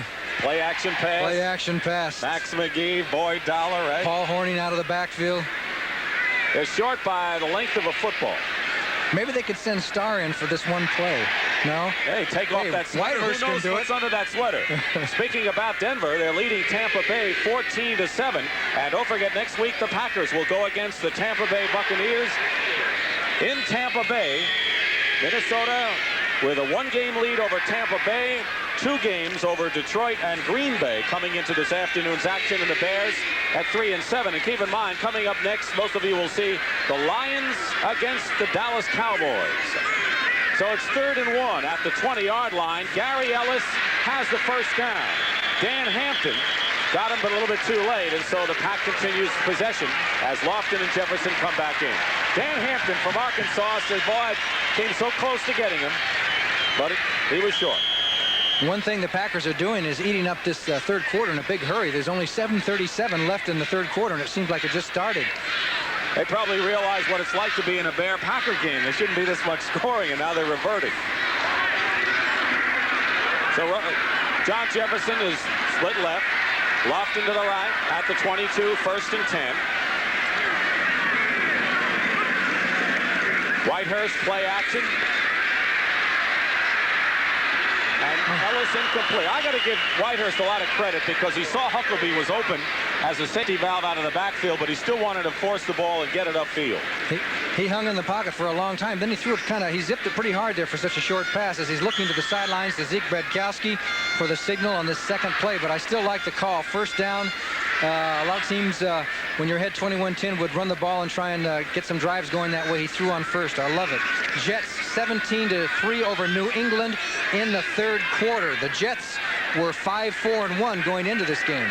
And Buffalo was struggling against St. Louis. The Jets could move up. 2nd and 10 at the 22-yard line. Harlan Huckabee gets to the 21. Dan Hampton and Otis Wilson combine to make the stop. Despite the fact that the Packers have 21 points on the board, the Bears' defense has not been bad this afternoon. I think Whitehurst has done a good job of throwing to the right receiver on a lot of these situations where they completed these key passes. Most of the key passes that you look back and think of in the first half, he was throwing to a one-on-one coverage, as opposed to a few times Evans threw into the two-on-one coverage. Sometimes you can't avoid it, but that is a good sign that the quarterback has a handle on what the defense is doing. Packers 3 for 8 in third down conversions and a 4-1-6 defense for the Bears. They have 6 defensive backs, and Whitehurst's pass is incomplete in no man's land. Lofton was deeper than Jefferson, but it was right in the middle, and a penalty marker down at about the line of scrimmage, and a holding call is against the Packers on 3rd and 10, and I would think the Bears would take that. No, they'll probably refuse and force him to punt. Down. I'm sorry, that's right. 4th down. I'm not that much of a gambler. Stockowitz will punt from the 7-yard line. Ray Stockowitz will be kicking to Jeff Fisher, who's a single safety at the 40. Ray's had a good afternoon. Now, if he notices Jeff Fisher is on the right hash mark, he should kick over to the left of the left hash mark to make Fisher on the, he might be able to get a by him or at least make him go way over to one side. But good kick, though. Very good kick. And Fisher is at the 35, gets by Whitaker, but a whole host of Green Bay jerseys come over, and Fisher, on his own, returns it in pretty good fashion to the 47-yard line. So the Bears will have the Packers, but the Bears have the ball, 1st and 10 at their 47-yard line. Evans to the air, and he's going deep for Ricky Watts, and it is intercepted by Mark Lee. Mark Lee returns it to the 30. And down at the 30-yard line by Keith Van Horn. 28-yard return by second-year Mark Lee from the University of Washington.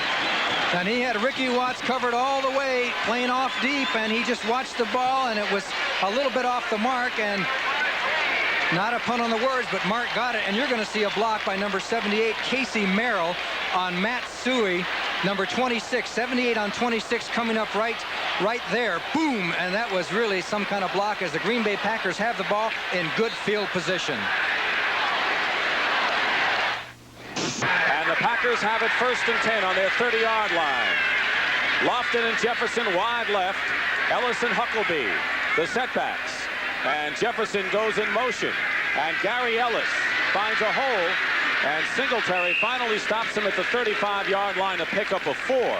The Packers have had a change in the offensive line. Mark Conkar, who has been hurt, has been out, and Tim Stokes, number 76, has replaced him at left tackle, and he's been in there for quite some time. And he threw a good block on Al Harris that time. As you look at the Minnesota Vikings score over New Orleans, now 13-3. The Vikings were 6-4 going in, so a victory keeps them in pretty good shape if they hang on to win that one.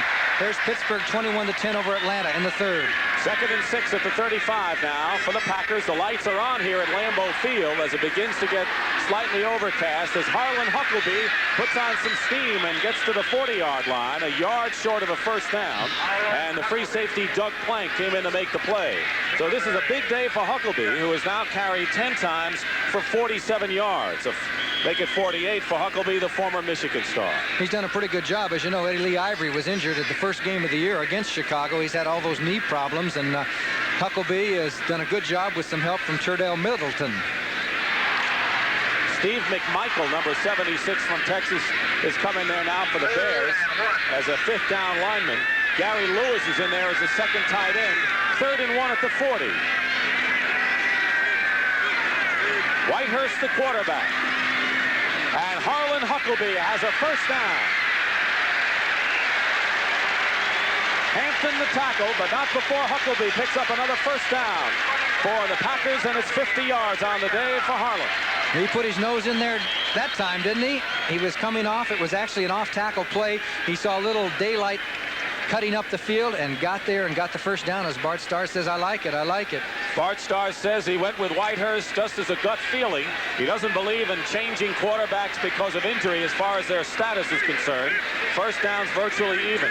The score is not. Packers 21, Bears 10.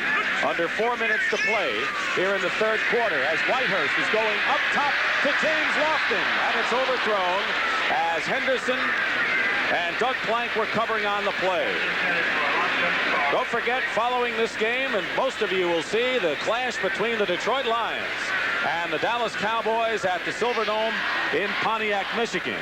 We were talking to David yesterday. He was here at the after practice. It must have been 3 or 4 o'clock in the afternoon, 2 hours after practice was over, and he was watching game films. Tonight on CBS starts with 60 minutes, and then it's Archie Bunker's Place in One Day at a Time. Stay tuned for Alice and the Jeffersons, followed by Trapper John M.D. It's all tonight on CBS. Bears in a 5-1-5 defense. 2nd and 10, 43. 3:44 to go, 3rd quarter.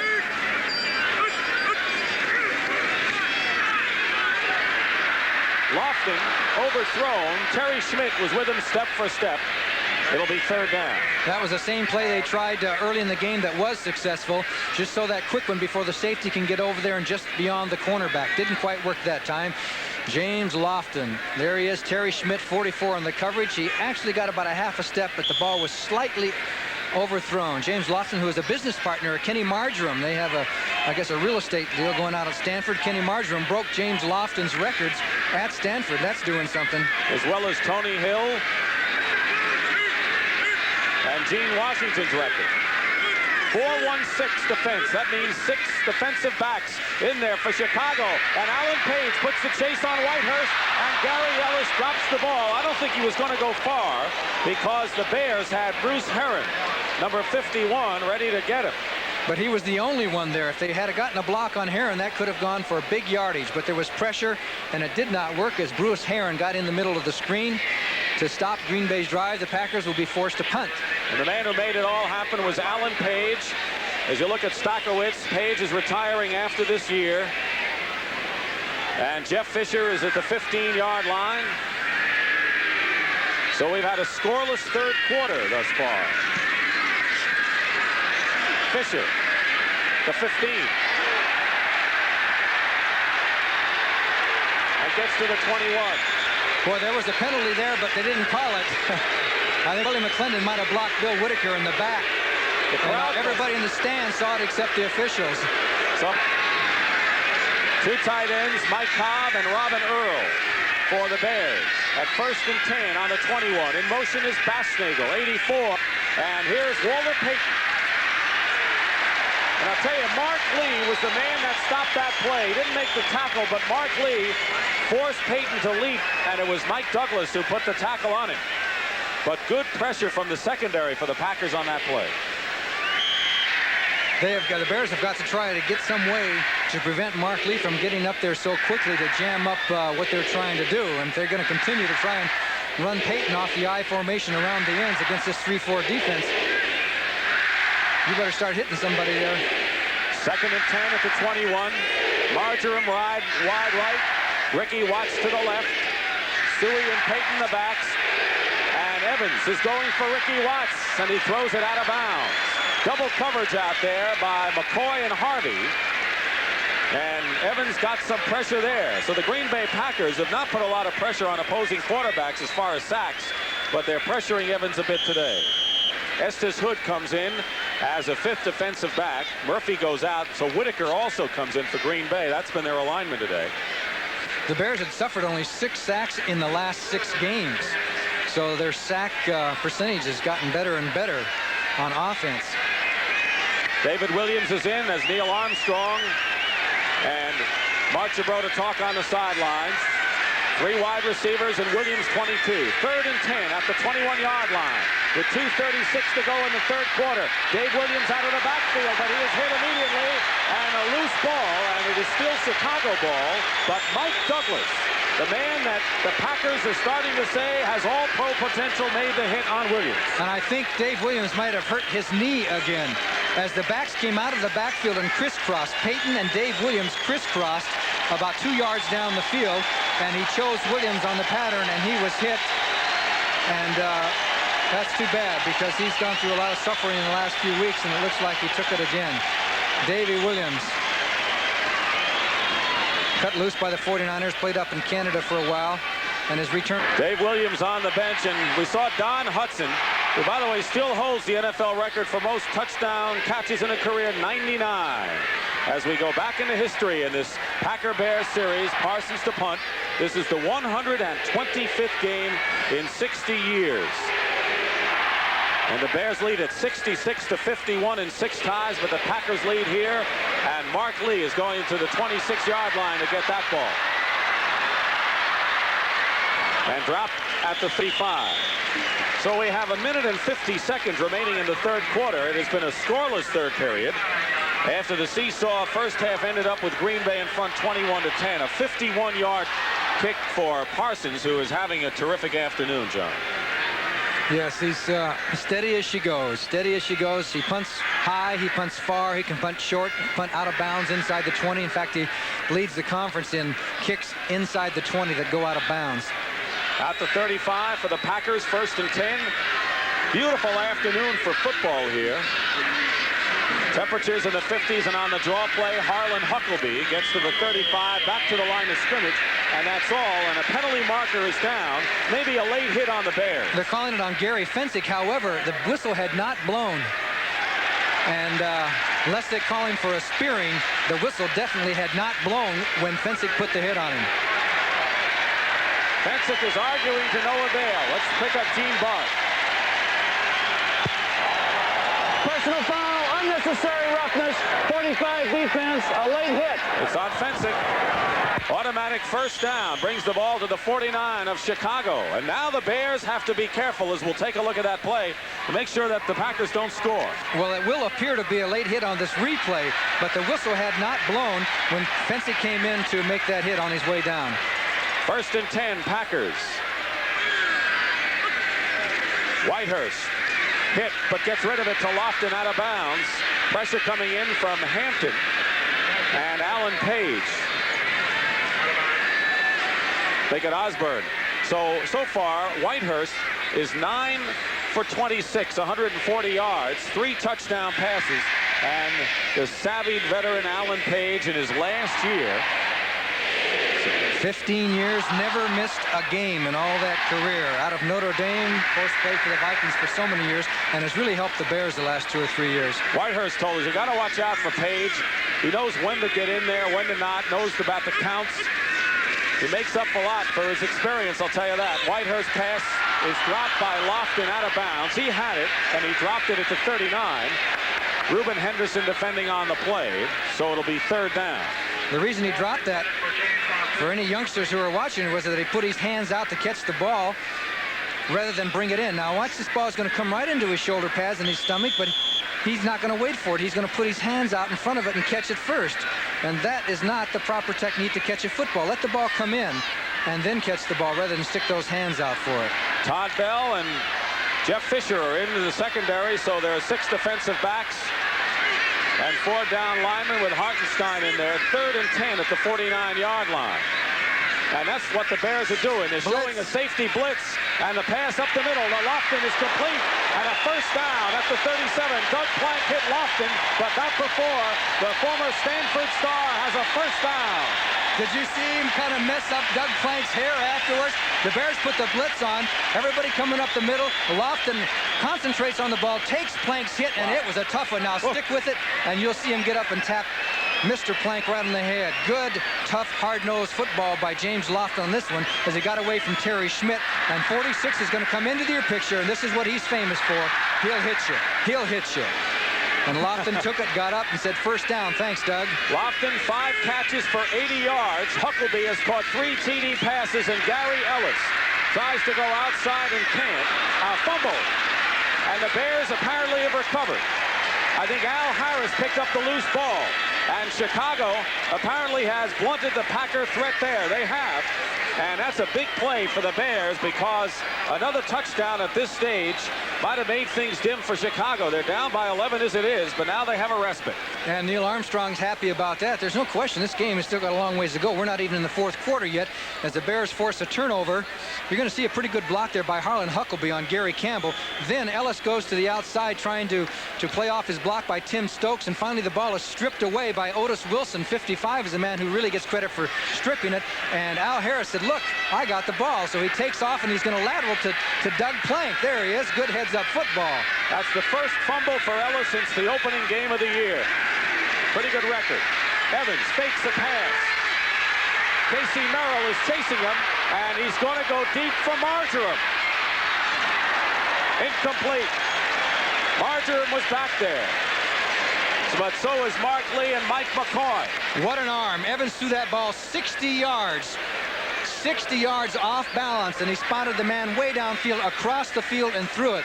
As the Packers were just not able to get through there. Terry Jones was double teamed, and Evans just so quickly goes back here. Now he's running this way, and he's going to throw the ball 60 yards. You measure, get out the tape measure, and there it is. And good double coverage as Mark Lee was there, and Marjoram could not make the grab. Mike McCoy also on the coverage. So Evans is now 7 for 20. He was 7 for 30 against Kansas City.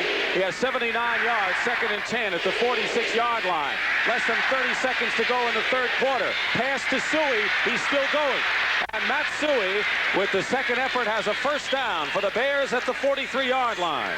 Terry Jones and Mark Murphy combine to make the stop.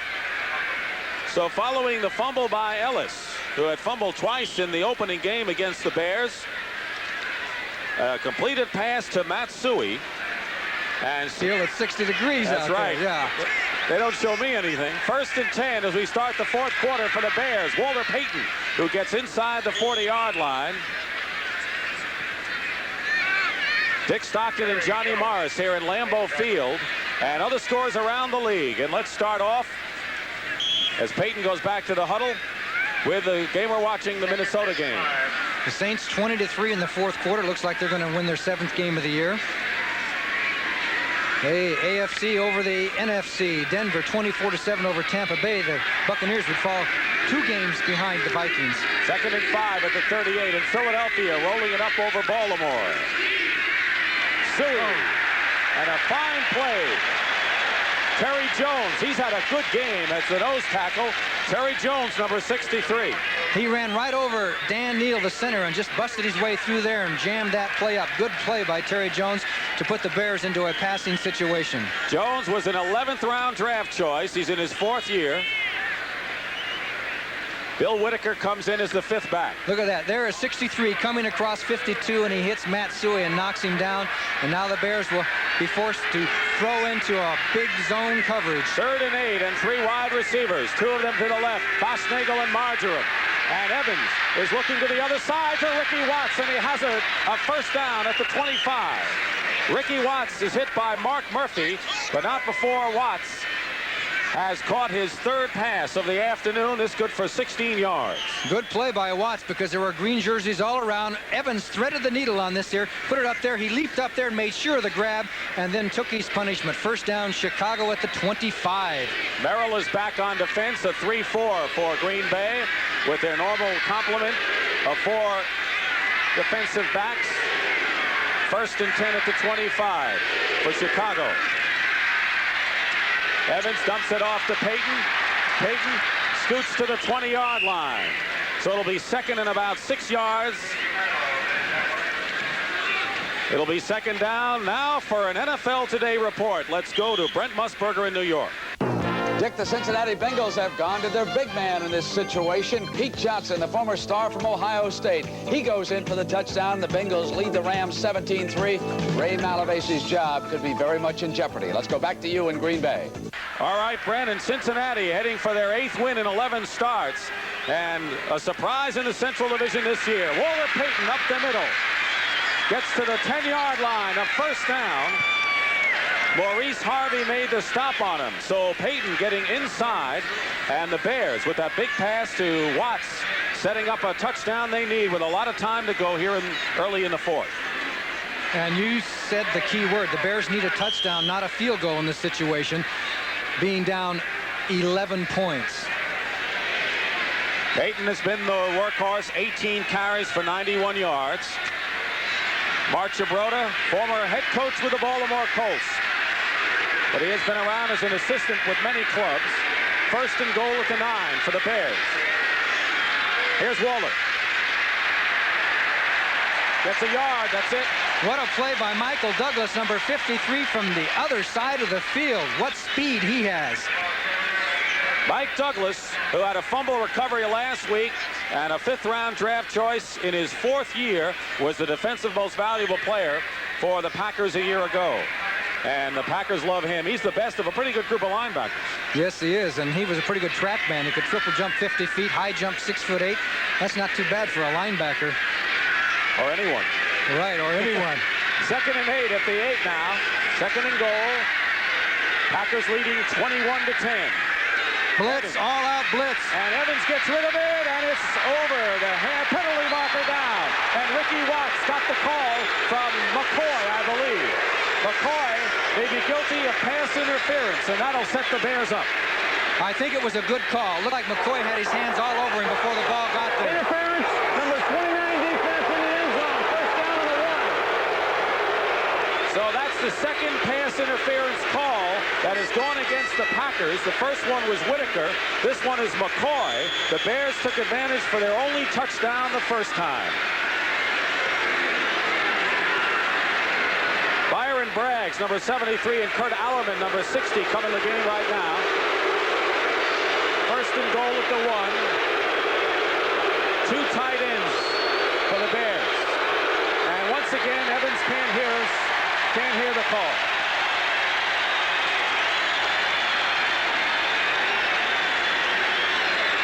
Well, you know what happens every time a quarterback comes back out. The second time, it's even worse.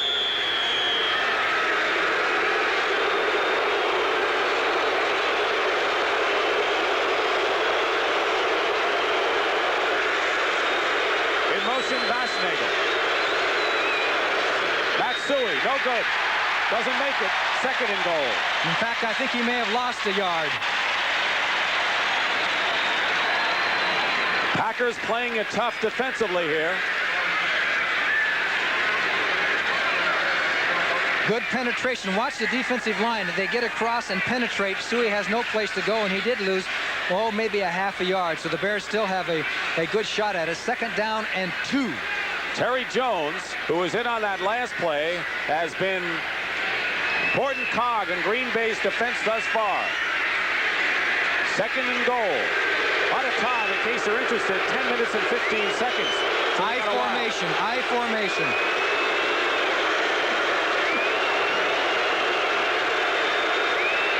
And Walter Payton with Suey blocking. And he doesn't make it. He's out of bounds. It'll be third and goal at the 1-yard line.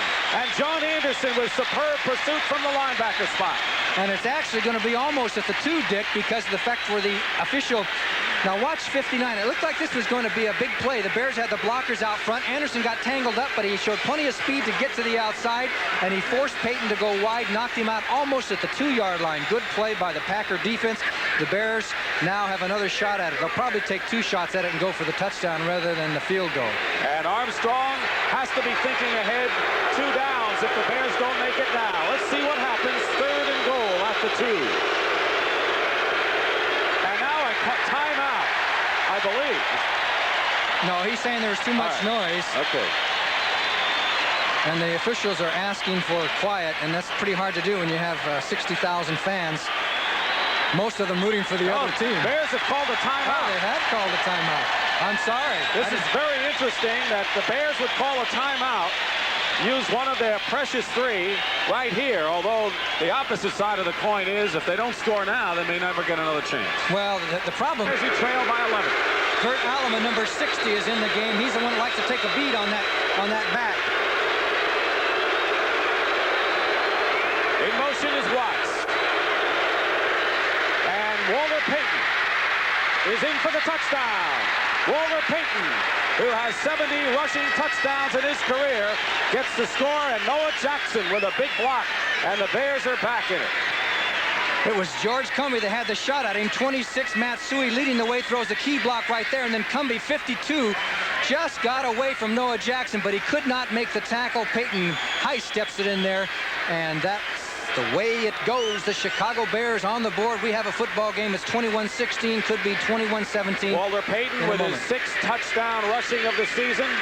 He went into this game with 699 yards. The point after by Rovetto is good. So Payton now 89 yards on the afternoon and could be heading for his second 100-yard rushing effort of the season. Playing a superb game, and let's see the Bears get back into this game. Here is Suey's block on 37. Mark Murphy right there that was able to get Payton around the horn, and then he avoided Cumbie and got in for the touchdown, and the Bears are back in the game.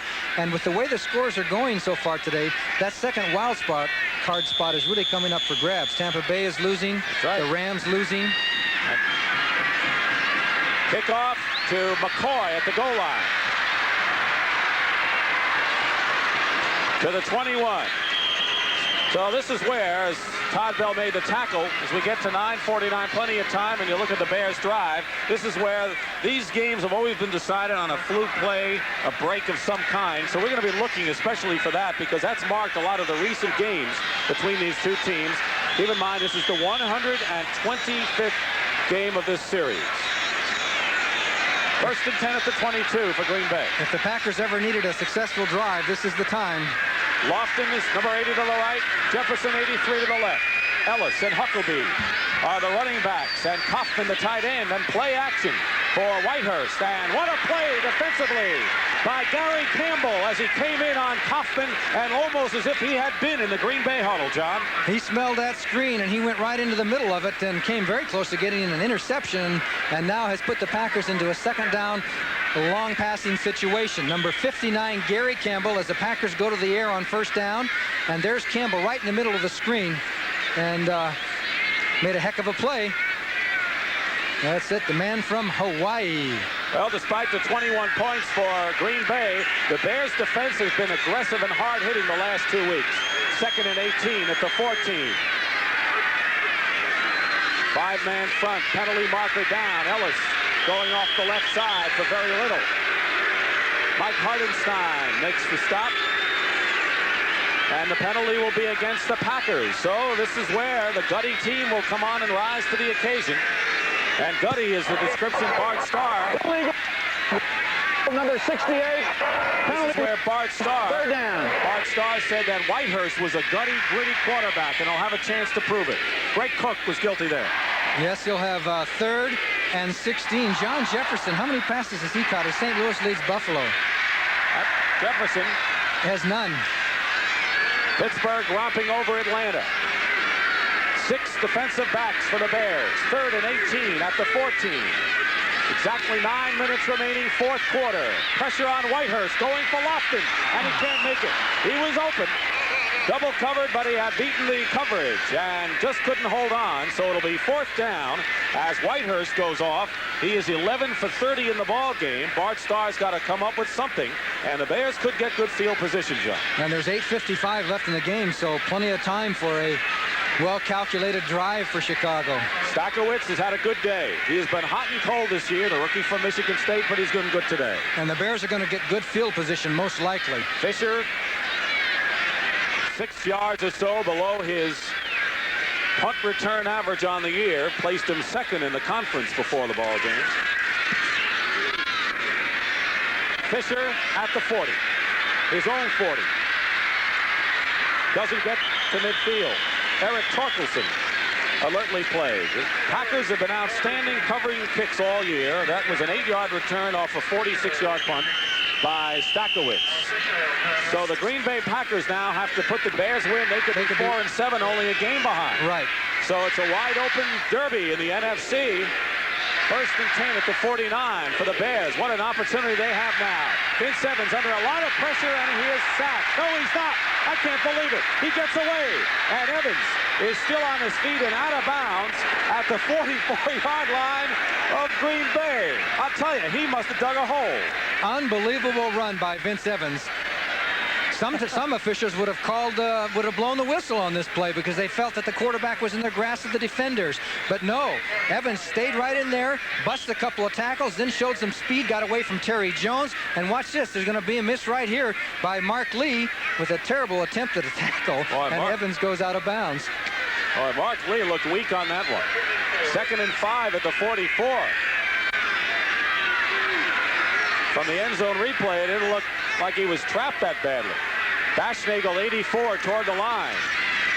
And Matsui has a 1st down to the 38-yard line before George Cumbie makes the tackle. And so the Chicago Bears, who have scored in this 4th quarter on a Walter Payton touchdown, seems to have the impetus on their side with 8 minutes and 15 seconds to go, and an important game for Neil Armstrong and Bart Starr. And that run by Evans was really the key to it. What a difference of being 2nd and 4 or 2nd and 14 or 15. And that time Suey went and got the 1st down. They're down at the 39-yard line. Roland Harper giving Suey a breather now.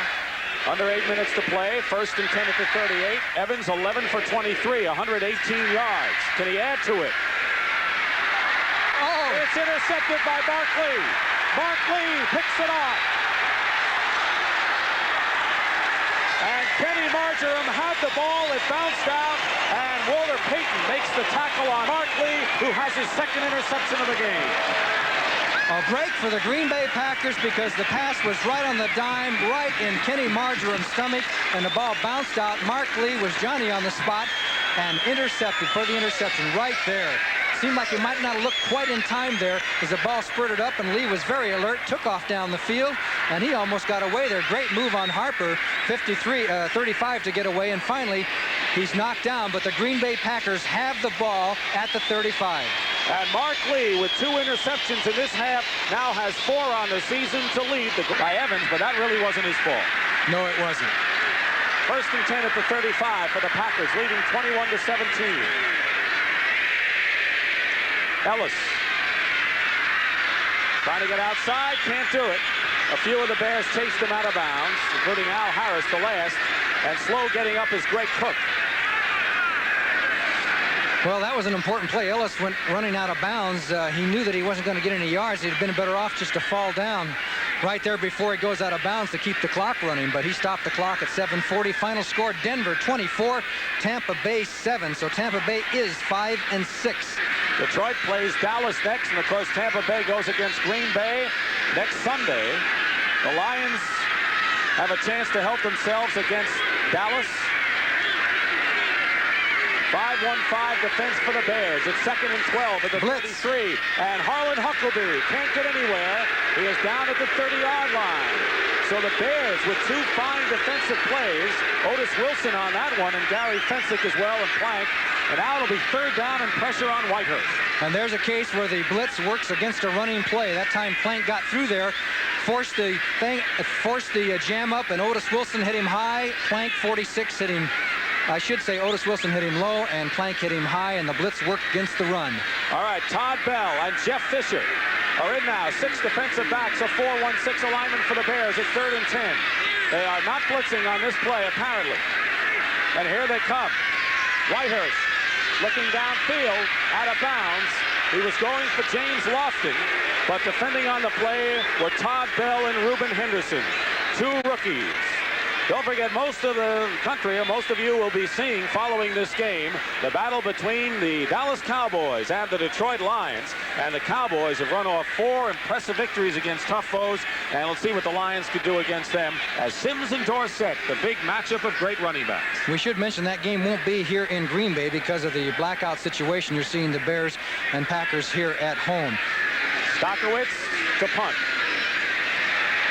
Fisher, 32-yard line, and gets to the 36, and that's all. So the clock shows 6 minutes and 46 seconds remaining in the fourth quarter of our game. The Green Bay Packers lead the Chicago Bears. Second half. Atlanta Giants. A lot of games that so they're hanging on here now. Numbers are almost even.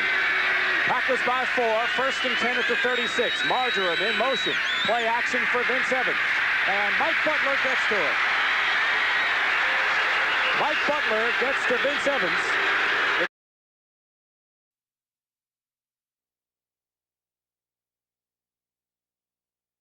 Did they call it an incomplete pass or not? They called it an incomplete pass. Pretty good job by Evans because he was hit, and he still had that presence of mind as he was going down to swing that arm and throw the ball. And so Butler just gets to rough him up. He does not get credit for a sack. Mike Butler, who started the opening game of his rookie year and has been in there ever since in his 5th season. Here comes Butler, 77. 2nd and 10 at the 36 for the Bears. Lights have been on here at Lambeau Field, and this time Mike Douglas. Loose ball, and I believe the Bears, let's see, it's way back. Bears recover at the 13-yard line. Keith Van Horn, but they've got 3rd and about a couple of miles now. It was Michael Douglas, 53, who got through, put the clamps on Evans. The ball got loose. It's Chicago's ball, but I'd hate to have the 3rd down situation they're going to have.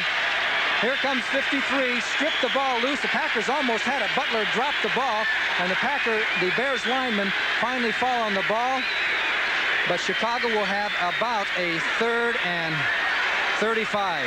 Nickel defense, as you might anticipate for Green Bay.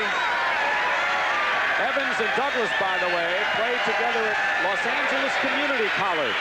And they had a hello, how do you do again right there. 3rd and 33 at the 14. Peyton to the 20. And they'll have to kick it. 5:35 and the clock is running. Here in the fourth quarter, the Packers holding on to a 21-17 lead. And right now, the big play could be Mark Lee's interception of a pass that was in and out of the hands of Kenny Marjoram. I think you're really right, because even though the Packers didn't move the ball when they got it, it changed the whole field position situation.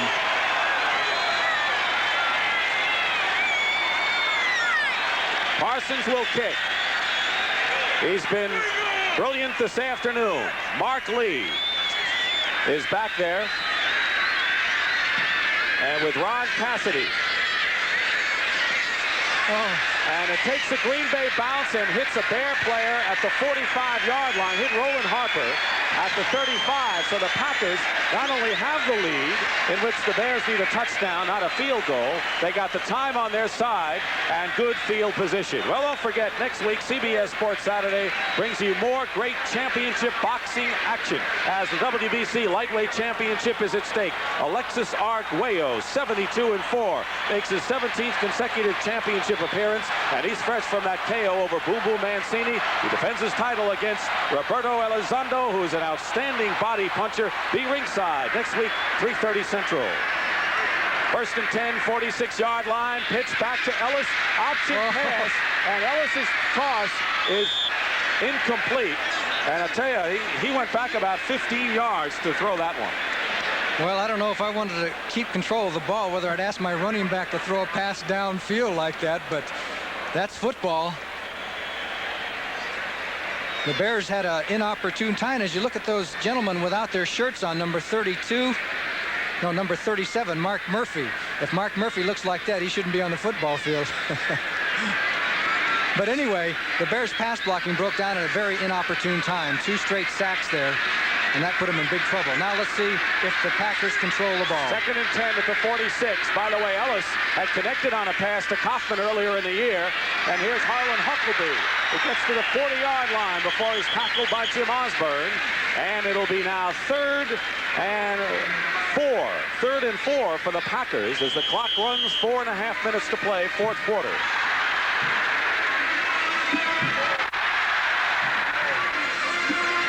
Interesting decision coming up for Green Bay. 3rd and 4.5, not necessarily a passing situation. Will they run or will they throw the ball? What's your guess? Well, not necessarily a running situation either. It's right in between. That's like saying they'll run or pass. 3rd and 4 at the 40. Huckleby. Second effort brings him close to a first down. He's got about a yard to go. The Packer punting team is already running on the field. Yeah, they're not going to take any chances. And they're going to kick it away. Stakowicz will punt. And with 3:44 to go, Fisher, number 24, goes back. Well, if he doesn't kick it out of bounds, and then it won't be too profitable for him. If he kicks it into the end zone, they're in some trouble. He's got to try and kick it out on the 5 or 10. Fisher, second in the league, coming in, but his average return is shorter in this game. He's at the 10. Timeouts remaining. The Bears have 2, and the Packers have 3. They get the ball off, and Fisher lets it go in the end zone, and so it really didn't help him to kick the ball, and the crowd lets him know it. They'll bring it out to the 20 on a touchback. Other scores around the league. Jets 17-6 over New England. The Jets are now 6-4-1. Minnesota still leading New Orleans, but it's a little closer now, 20-10 in the 4th quarter. And the Bears have a chance. First down with 3 minutes, 13 seconds to go. The Packers really didn't play the smartest of football. He just kicked that ball right towards the end zone. I don't know what's going on. Remember that Evans called a timeout at the 2-yard line before the touchdown because the crowd was yelling, and so the Bears are handicapped a bit there. At the 20, 1st and 10, 3:13 to go. Walter Payton trying to go outside and does. And I think he has a first down, or close to it. Walter Payton is right there. And what an afternoon he's had. He was taken out of the game with the thigh bruise toward the end of the 3rd quarter last Sunday against Kansas City. Did not play the rest of the way. In fact, Dan Neal says, I don't remember the last time we come back and won without Walter Payton in there. There was a good block by Manuel Zanders to help him get around the horn. He hit Mark Murphy on the play. But I'll have to say that the Packers didn't take the best advantage of the 2 or 3 possessions they've had in the last few minutes. 2nd and 1. Robin Earl and Mike Cobb, dual tight ends, with 3:07 showing on the clock. And Matt Suhey has the first down to the 32-yard line. And while we're on the subject of Walter Payton, he has gone over the 100-yard mark. He now has 106 yards for 28 carries and a touchdown. And that's only the 2nd time this year Payton has gone over 100 yards. First was against San Diego in the game the Bears won. Bears have won 2 out of 3 against tough teams. Packers have won 2 in a row for the first time since '78. 1st and 10 Bears at the 33. 2:35 remaining, 4th quarter. 21-17, Green Bay. Evans, however, hits Suhey out of the backfield, and he picks up 6.5 yards on the play. George Cumbie, the linebacker, makes the tackle with help from Wingo. Well, the big thing the Packers have to remember is that the Bears must score the touchdown, and the field goal won't do it. So they're going to give them those short ones. They just can't let anybody get behind them. And that's going to be the philosophy of the defense. And if that is the philosophy, you got to figure the Bears are going to make it down to the 30 or 40-yard line on shorter passes. And we are going to have our 2-minute warning before the Bears can get off a play. And when they come back, they will have 2 tight ends in there on a 2nd and 4 for the past personalities and athletes who have competed in the series. And we'd like to thank Lee Remmel of the Packers and Ted Harris of the Chicago Bears for supplying us some of that memorabilia that we hope have added to your enjoyment of this 125th renewal. 2nd and 4 at the 38 for Vince Evans and the Bears. 2 minutes to go, 4th quarter. Can Chicago come back? Evans with time. He looks off, can't find anyone, and now goes to Suhey. Suhey. Trap. That's it. He's down. Casey Merrill.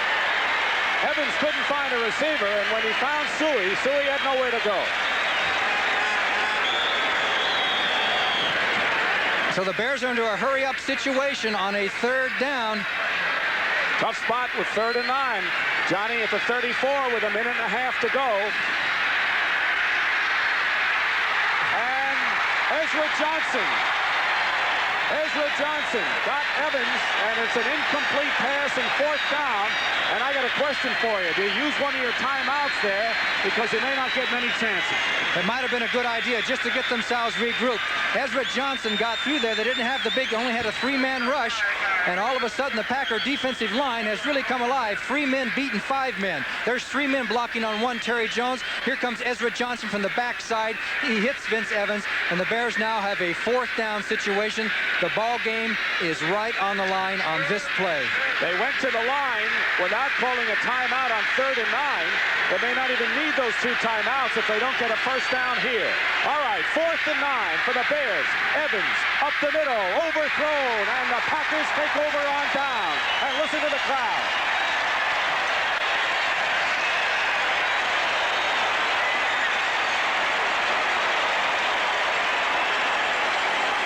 The Packers take over on down. Coming up next, the Dallas Cowboys. Coming in this weekend, tied with the Eagles at 8-2 against the Detroit Lions at 4-6, knowing they have a shot at a possible wild card berth. Dallas, Detroit, Dorsett, Sims coming up next on CBS.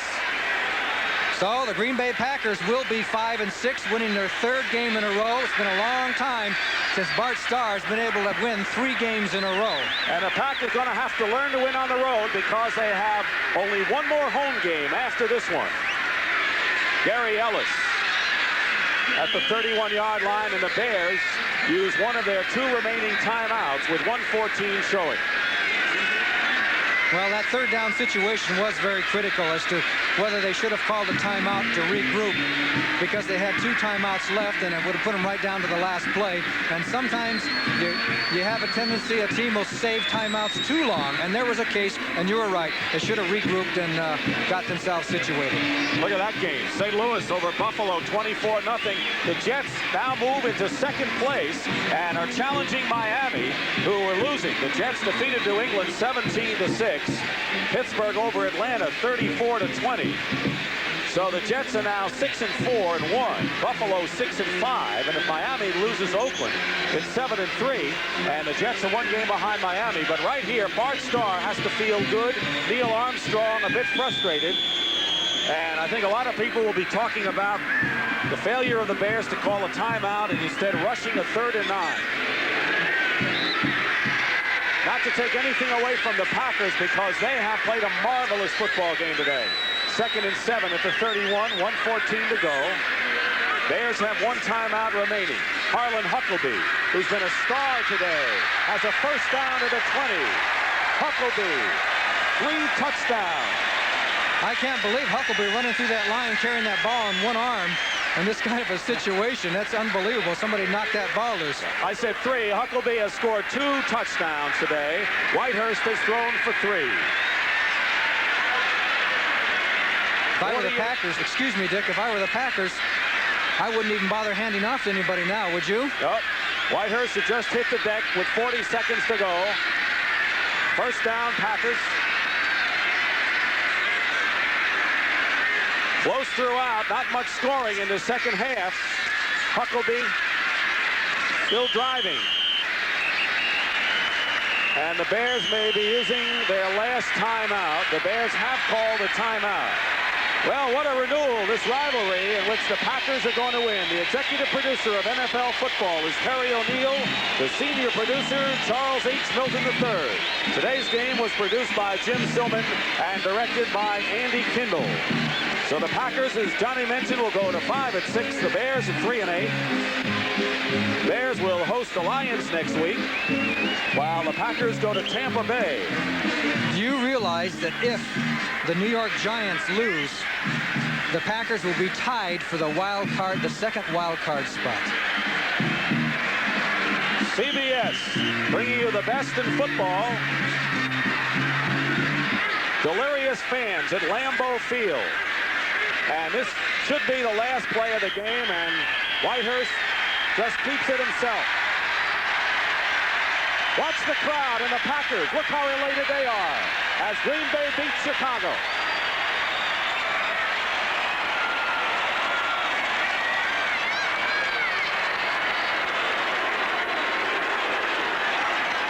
All right. This is Dick Stockton for Johnny Morris saying so long from Lambeau Field, where once again the final score, the Green Bay Packers 21, the Chicago Bears 7.